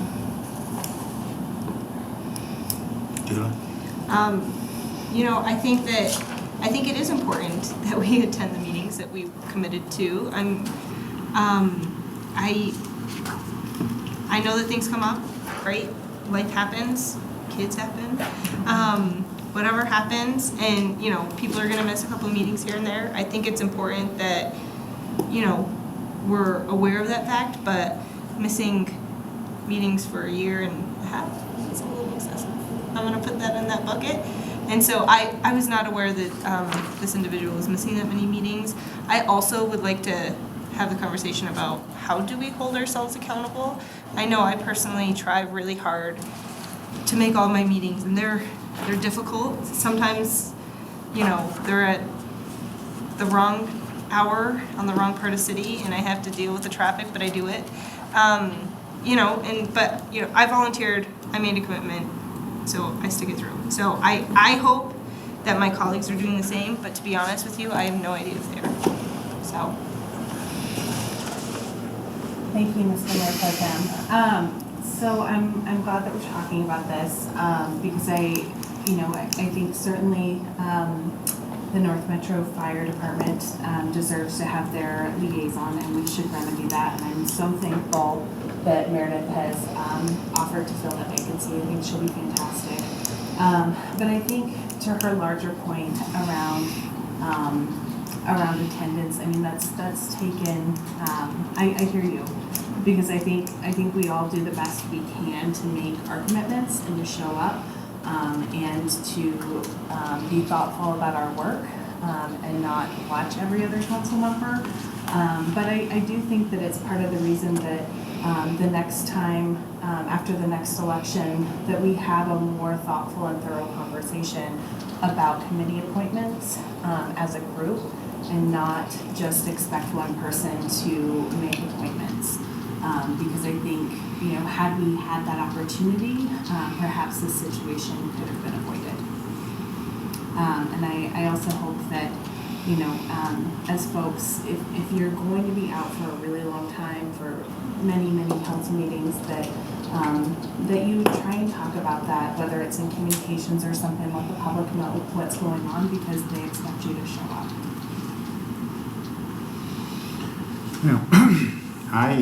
I'm sorry. Go ahead. No, go ahead. So I'm gonna hold on this. I get it, we don't always get things that we're most exciting or that we're necessarily the most passionate about. And certainly, some things were commented that evening about voting, and I get it, not everything is about voting, but a lot of these relationships are super important. And I'm not gonna sweep this under the rug and just say, someone's gonna take it now, that's fine, but the fact is that we shouldn't have to police our fellow peer council people. And people have an understanding of how the process goes to get removed from other boards and commissions that they have a conflict with, and managed to exercise that a couple months ago, but didn't manage to figure out how to exercise that process for here. It's really frustrating for me, and I feel like that's making excuses. And so, while I get it, we're having a conversation. For me, it's not a conversation that's over. And I'm going to hold this, and I'm going to keep bringing it up until it's dealt with. And the only reason I'm not putting myself in for the fire district is, while it was my appointment for the whole time, I massage that relationship in a lot of ways in my support for them, but I also don't think it's really the right thing for me to step in and take that spot when I'm done in just a couple months. I think it's someone that needs to build that relationship and rapport and consider running that for the next year. So. Can I ask a question? So, Marcy, what further action would you like to see on this? I want action as to why. You want an explanation from the individual? I want an explanation. I think the fire district and residents deserve that. It's part of their role. Why'd they ignore it for 2 years? So I agree, and I support that. I wonder, though, if we're in a gray area of, then we now ask for explanation for other absences and other things? Because this is a big one, I totally agree. I think if you have an excessive excessive leaves and you're not going to your meetings, I think it's your job to bring that forward and put that forth to council and give an explanation. So I don't think it's a gray area at all. This is your expectation. These are your appointments. This is your responsibility. And we're grown adults, and if you work for any other employer, you'd be responsible for adhering to that. And I think all of us on council are responsible like that. We need to be held accountable. So I'm wondering about going forward, is it just a professional understanding, like Jenny said, that if we're gonna miss a considerable amount of meetings, or a couple in a row, or over 10 in a year, that we're explaining each time, or is it our responsibility to call one another out? Like, would I sit, like, I'm just asking protocol, like if I'm in communications, would I say, council member so-and-so, I'd really like to know why you've been missing for 3 weeks or 4 weeks or 5 weeks. And so I think there's the way that could be handled. I think I have a sense of where you're heading with that, and I think when you have maternity leave or family leave or something like that, I think that's handled and has been handled in the past and has been brought up and mentioned. And so I don't see why this is any different. I haven't always been told. I had to ask. I think it was a year ago. I was pretty confused about why someone was gone, and so I asked. And so it wasn't publicly communicated. It wasn't communicated to council, and then just became candid, I mean, my teammate misses a lot. And it's a concern I have, so. Leave that one there, but, I think it's real, I so think it's. the comment, I think what that goes back to is, maybe that's that communication or process that, it's said to council when something happens for one of us and we're going to have that time that we're out. I think it gets said and we get a better process of putting it out there. I don't necessarily think that any of us are gonna, well, I think I'm beating around this a little bit. When you have leaves to take care of family or you're gonna be on maternity leave, I think that's kind of stuff happens and it comes up, and what does that look like? Are we supposed to have a policy for that? And let's look at that then. I'm not picking on this just for this one thing. I think it does go all around, but, so let's talk about what that process looks like for notification. Well, and to be honest, the root cause for me could go back to council orientation or the weird timing and lack thereof, right? Because I don't know, and maybe I missed it, so please, if I missed it, just tell me. But I don't recall reading when you're gonna be out, these are the people you tell. Mm-hmm. I've tried to tell Joanna, I've tried to tell the city manager, I tried to notify the mayor, sometimes all in one text, but no one told me who to tell when I was gonna be out. No one told me how to communicate that. So I don't know if that's just something to add to the orientation, or if it is in there and I missed the memo, then I apologize. Notify is in there as being Joanna. I don't know that there's like a notify of the duration. I don't recall that, but I mean, again, maybe that's the process that we look at. I would just say that equal adherence to family and maternity gets treated equally as well, so. Oh, totally, and I'm really sensitive to attendance. Because I have kind of a high standard for myself, I worry when I'm gonna be out. I worry about the perception of what I'm missing and the conversation that I'm not being a part of. And there's a lot of people in council that also, come to meetings, but when they don't, it's really noticeable. And so I think, kind of back to Jenny's point, if we can just communicate, I think that's what our residents want to know, because they could look and go, it's an empty seat again. It's an empty seat again. It's an empty seat again. And so if we... I almost feel like, that's a good point, and I almost feel like when those situations arise, maybe that's a better, more comfortable spot for city manager to mention that the individual's going to be out for a duration of time. I think that, I agree, I have a high standard for myself too. I think I missed 12 meetings and going on 8 years, and I think it's important to be here, and I think some of us, certainly we miss for NLC, and we have all those things, and I do feel like most of the time in those scenarios where a council member's gone, it's mentioned, like so-and-so is at NLC, or that sort of thing. But look, absences have been my complaint for 8 years, and I think historically, council members miss a lot of meetings, so. I think I just want to, just add my frustration to this conversation, because I've also struggled with this from multiple members on this council where, they don't attend and we needed you to be there, and the thing is it not only hurts, the image of the city right here, but it impacts our voice. Northglenn has a seat at the table at all of these committees. That's why we have people assigned to them.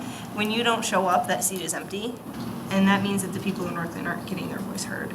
And that's what's really upsetting for me in this process. Now, I know maybe you guys might not agree with me, but I think we should increase transparency on this. And I think that we should, I don't know, maybe it's publish attendance records or do something like that. The thing is our voters, if they don't know, if I didn't even know my counterpart was missing, how are the voters gonna know that? Like, that's impossible. So I don't know if you guys are up for that, but, or what this conversation looks like, but I'm all for more transparency on this issue. And then, I mean, leave it up to the voters, right? If you show up 80% of the time, great, good for you. You could talk about why you missed 20% of the meetings. Or if you're only having like a 20% attendance record, you should be answering that question when you go and knock on someone's door about why you didn't show up. So why are you applying for this job again if you're not gonna show up? So, I mean, that's personally my opinion. Maybe it's too harsh, but just wanted to throw. I'm actually really glad you brought that up, Julie, because that was going to be something that I was going to ask, because I actually did request council attendance from our city clerk, because I was curious. We do have a lot of members who missed a lot of meetings, and that's very concerning. But I would be totally on board to publish and make that information accessible as well as transparent for voters and for our residents, and let them make their own decisions. Marcy? Follow up to that, I mean, technically, the information is out there, but it's just not easily Right. accessible. There you So go. what does that look like in the means of being able to have that accessible? Like, is there any way for that to be pulled and published? Yeah, a couple initial thoughts just off the top of my head. The city clerk could put together a monthly document, a document after each meeting. We could have it linked off of PDFs that live on the city council page of the website. That's one initial thought. I was also going to point out to council, there's 2 documents that I work with quite a bit, not only as a new manager, but just trying to get my feel for what our process is. So the first is Mayor and City Council Protocol, which is a document that, operating guidelines, which is a document that's referenced in the 2017 Council Handbook. On page 12, there is language related to liaisons to boards, commissions, and committees. There is no language related to attendance, correct, Joanna? I didn't see anything about attendance. So certainly as part of the discussion, if you wanted to revisit the language that exists in these documents, this document isn't adopted by council. It's not a formal policy document, i.e. it's not adopted via resolution or ordinance. The operating guidelines are adopted via resolution, and they were last adopted in 2014.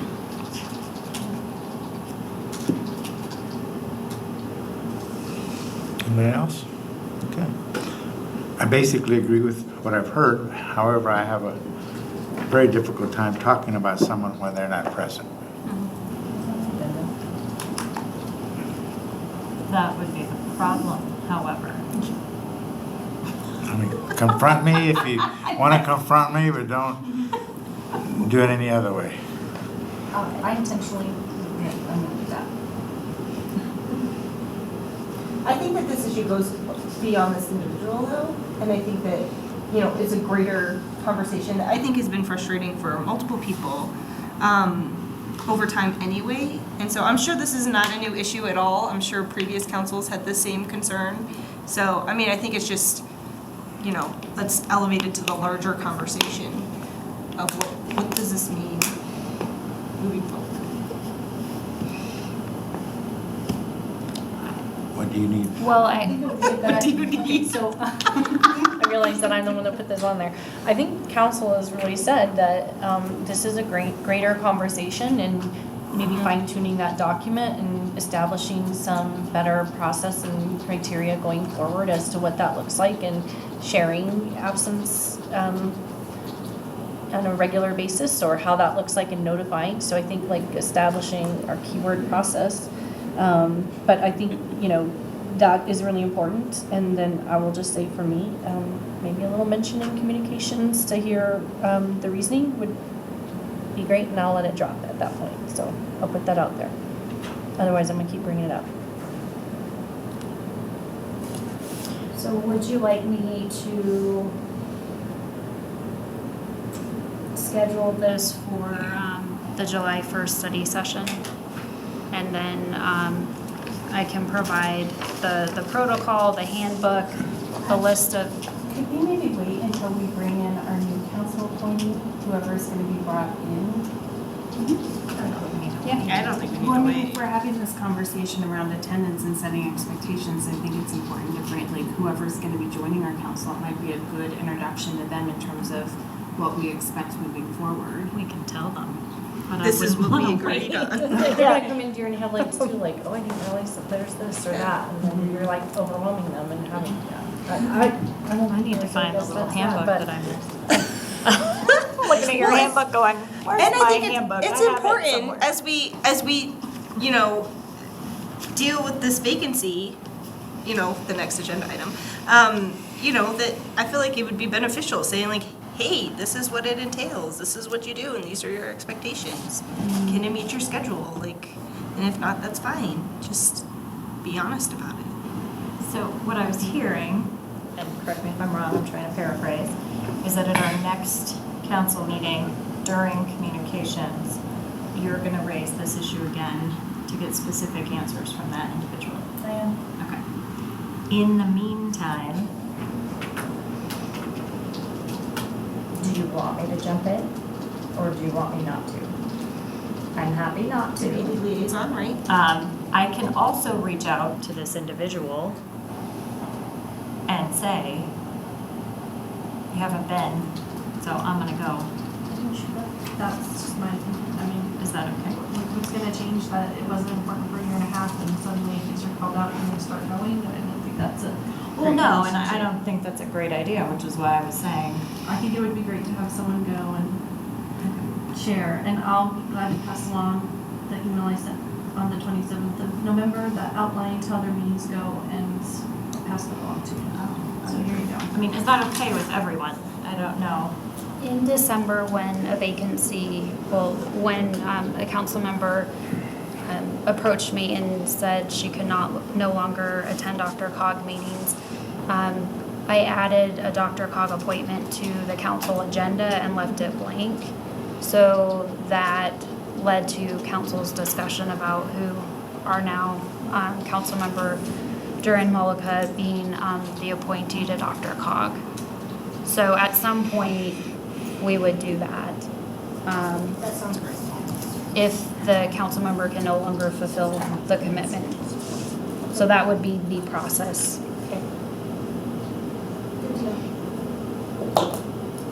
Heather, does this person have to, I'm sorry, we keep saying this person and not saying names, and I'm sure that we're trying to be respectful, but it just seems so not transparent to somebody who's watching who has no idea what we're talking about.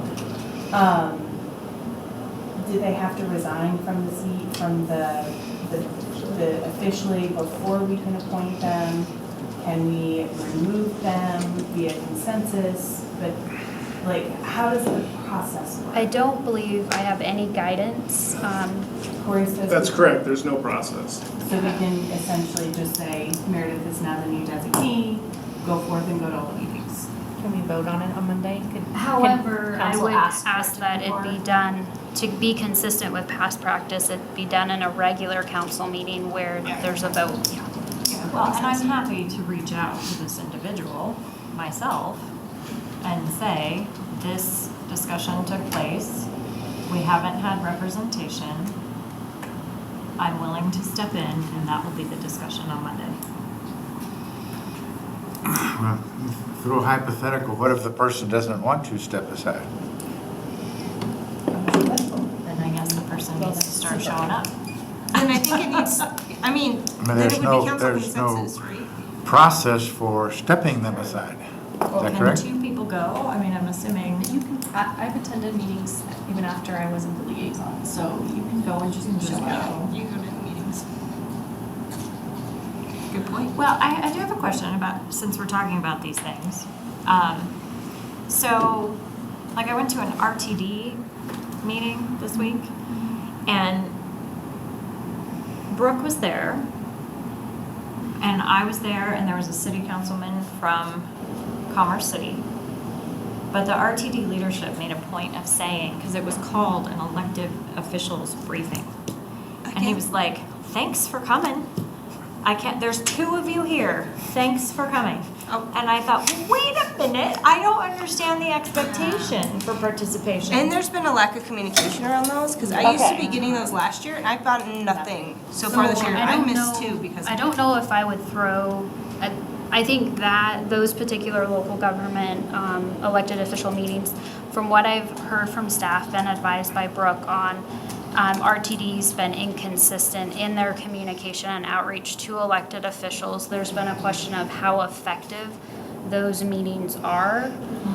So I believe, my understanding is that RTD's trying to ramp those back up, revamp them.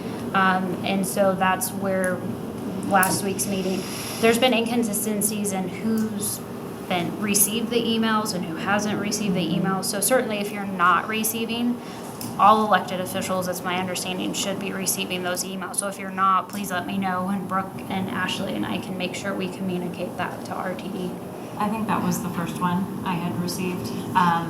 But along those same lines, like, I guess what I would like to see, and maybe we can add this to agendas, is to be able to have a conversation about, these are some upcoming meetings, who's going to what, so that we have some representation. Because the other thing that I sometimes get lonely at are the AdCog dinners. And so I went to the most recent one in Aurora, tons of information. I was the only Northglenn person there. So that was another thing, and again, maybe it's in the handbook that apparently I didn't read.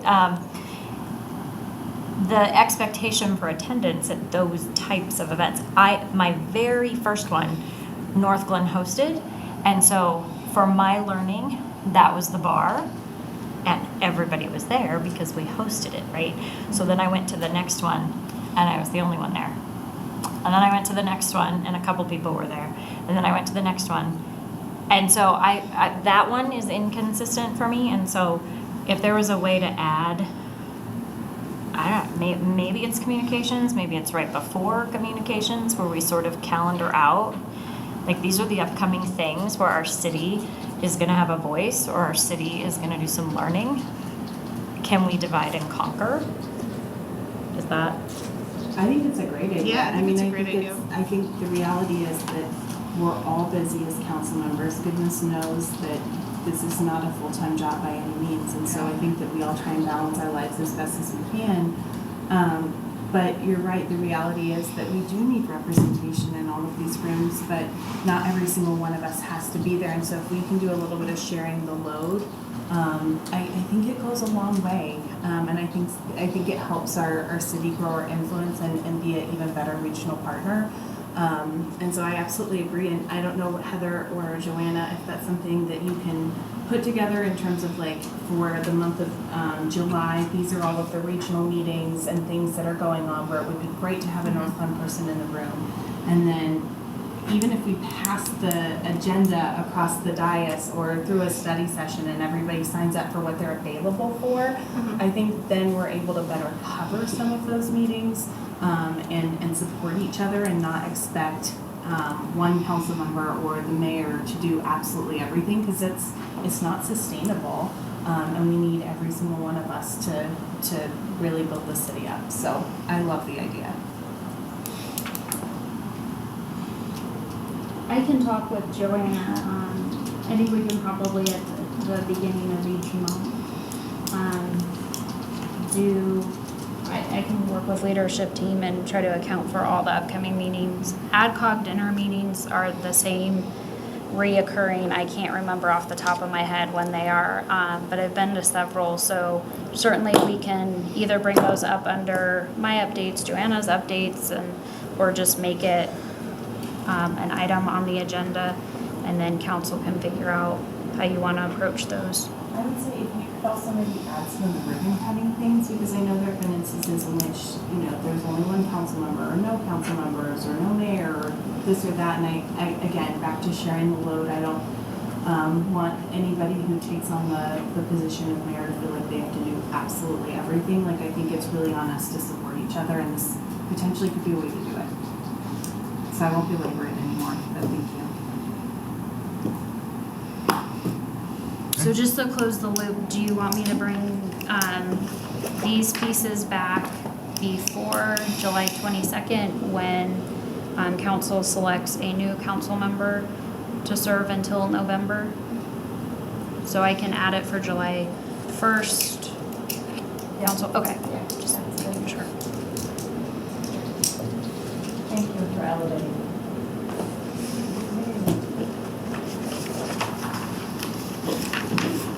Okay. City council vacancy application. Ask the city clerk to introduce this item. So, Joanna? I'm here so I can hear you. To the restroom. Thank you. Alrighty. So staff is presenting an application to be used for the anticipated council vacancy that will be triggered by the appointment of a member of council to serve as mayor at the June 24th meeting. The process includes a 14-day period to receive applications from interested individuals. So we have updated the application and want to give council an opportunity to provide input if desired. The final application will be posted on the city's website and available through the city clerk's office after June 24th. And that is solely because after June 24th, we will know which ward the council vacancy exists in. So if you turn to the attachments, attachment number 1 is a copy of the application that was used in 2010. We anticipated a vacancy in 2009. It was filled in 2010. So that form is being provided as a reference. And then attachment 2 is an updated application. You'll see that it starts with an informational page to give individuals an idea about eligibility, about the position. You'll notice we included a sentence that the person appointed will be expected to attend city council meetings and all of those good community activities and committee meetings. And then the ways that a person can submit the application. And I'd like to just run through the new questions or the questions that have been changed so that council is aware of what has been updated. The application's been divided into 3 sections. The first one is interests, skills, and abilities. Second is questionnaire, and then third is supplemental information. So the questionnaire section is really what has changed. Simple question, are you a registered voter? It's pretty self-explanatory. The first question under that, which is on the bottom of the first page of the application, that says, why do you want to be appointed to the city council? I would argue that's not new. It's just a more concise way to ask that question. So that's the change there. On the second page of the application, the top question, the new piece of that question is asking about the individual's knowledge of the community and how that would make them a suitable individual for to be a member of the city council. 3 questions. The third question down, what vision do you have for the city of Northglenn? That is a new question. Underneath that, there's a question that says, have you reviewed the city's budget and or the comprehensive plan? Are you familiar with where and how the city receives its funding?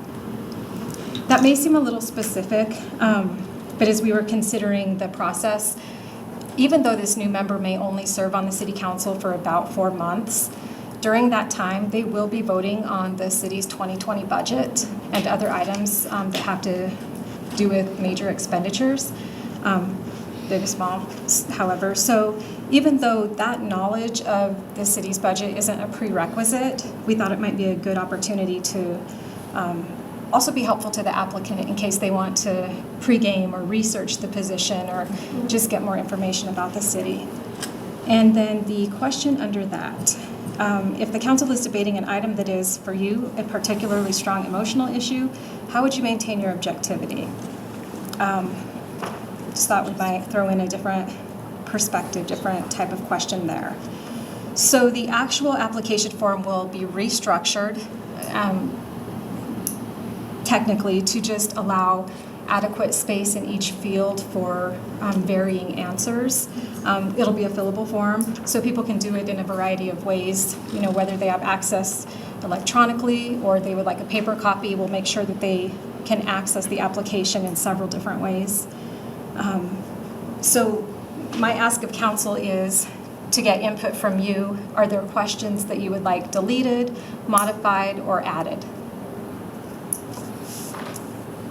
Okay, anything from Joanna, thanks for taking on this project. I think you did a fantastic job. The only question I would want to add is under questionnaire, to include, did you vote in the last municipal election? I think if people are looking to serve on our city council, then it's critical that they have already taken an active role in democracy, and that's me as voting. If you have an answer that says prefer not to answer, then I think that's an acceptable question. Okay, can you add a space for more information? If they said no, or is that something we could ask about? I wouldn't suggest conditioning that question, but I would recommend giving someone an opt-out. Okay. All right, I'm fine with that.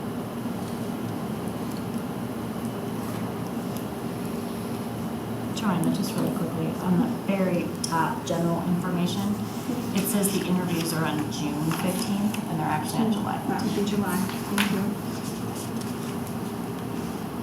Although time traveling is probably a good trait to have. But otherwise, I think it's great. I love everything about it. I had the thought that, like, all candidates should have to answer these questions. So I have a quick question, Joanna. So I think, I like the questions on here, I think they're good.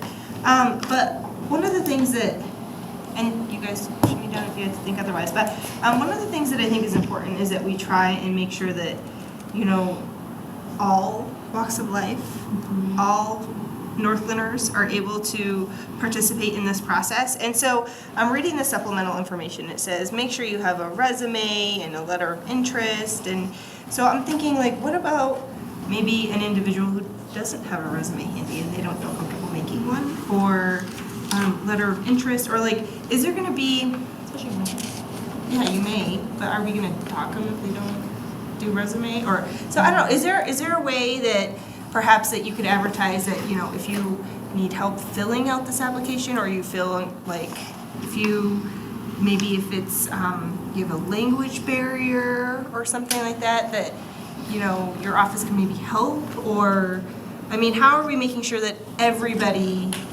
feels comfortable that they could approach and fill out this application? And, you know, not everybody is a college graduate, and so, or even a high school graduate. So I just want to make sure that everyone feels comfortable to filling it out.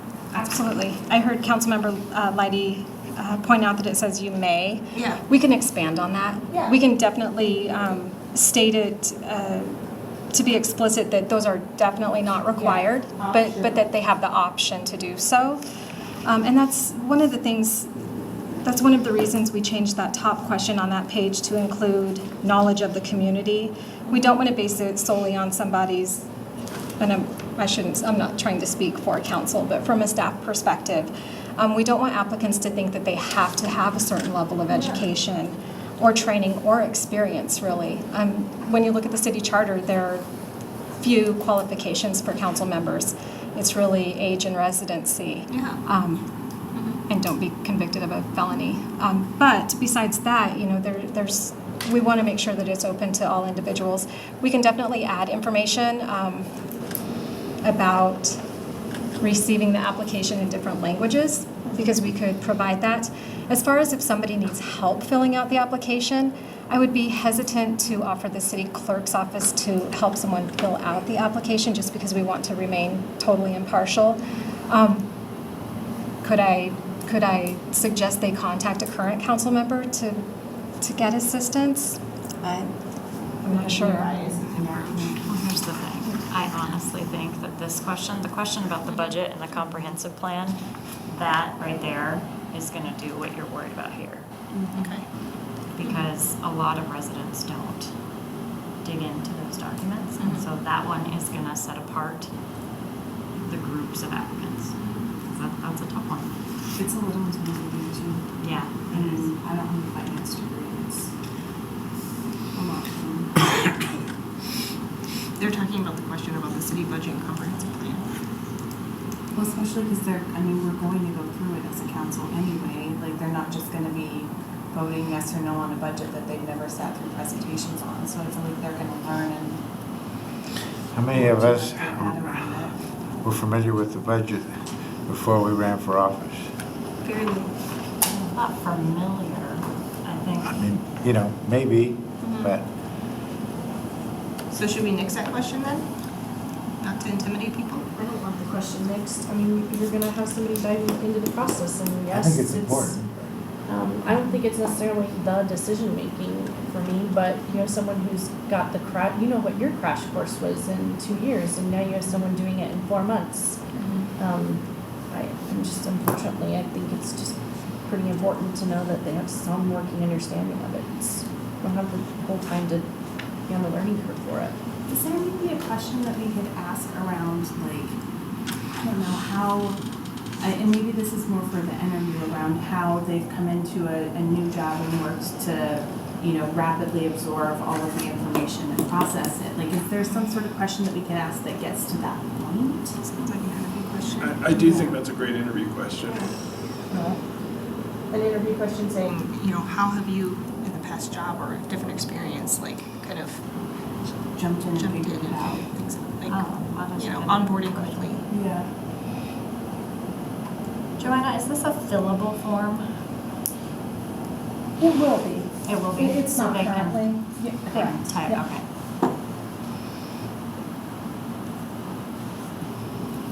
And certainly staff, we will offer resources to the individual who's appointed as mayor, as well as the new council member during this interim process, to come in and meet with staff and do some type of onboarding, to get those individuals up to speed on their respective appointments. So to Julie's point, I would be okay with removing that question, the city's budget and comprehensive plan, but if folks feel strongly about keeping it, can we maybe make it a checkbox question instead of an open-ended question? So it's like, yes, I've taken a look, no, I haven't. I don't think the yes or no makes a difference to me. I mean, my point is I want to know at what level. I mean, this is serious. They're jumping in for 4 months. Like, I mean, did you just decide that you just now want to run? I mean, that's different than running for the regular campaign time. And this is 4 months in a crash course. We just had a reality check of attendance. I mean, reality check is, this is going to be a hard 4 months. And I'm personally not interested in a yes or no answer. But I guess if it is yes or no answer, then I'm going to ask the question in the interview. I like it the way it is. Yeah, I think it's leave it as is. I just worry that is kind of an intense question. And it might actually scale back the number of applicants. So, Is the budget or the comprehensive plan more intimidating or both? comprehensive plan. Comprehensive plan is probably more Maybe intimidating. we could, I think we do a compromise and drop the comprehensive plan. okay. I think that's fair. I like it. Yeah, I'm good with that. Thank you.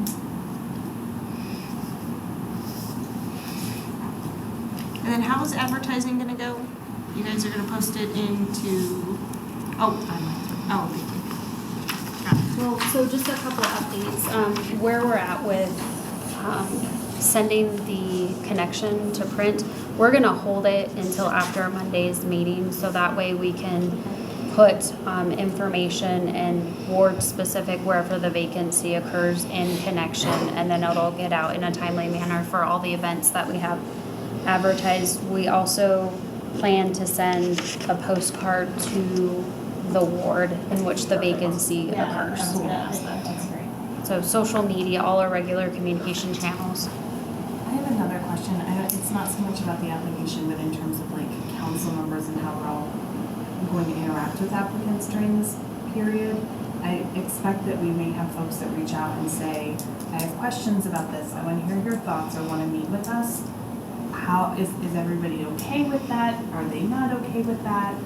I feel like we've had a lot of conversations tonight around expectations, and I feel like this is just another one to have, is how do we interact with folks who may be interested during the vacancy process? As long as you don't fill out. This is not quasi judicial. So, I mean, if you're gonna have rules around it, they are entirely voluntary among council. There's no legal reason you can't have them reach out to you. Cool, okay.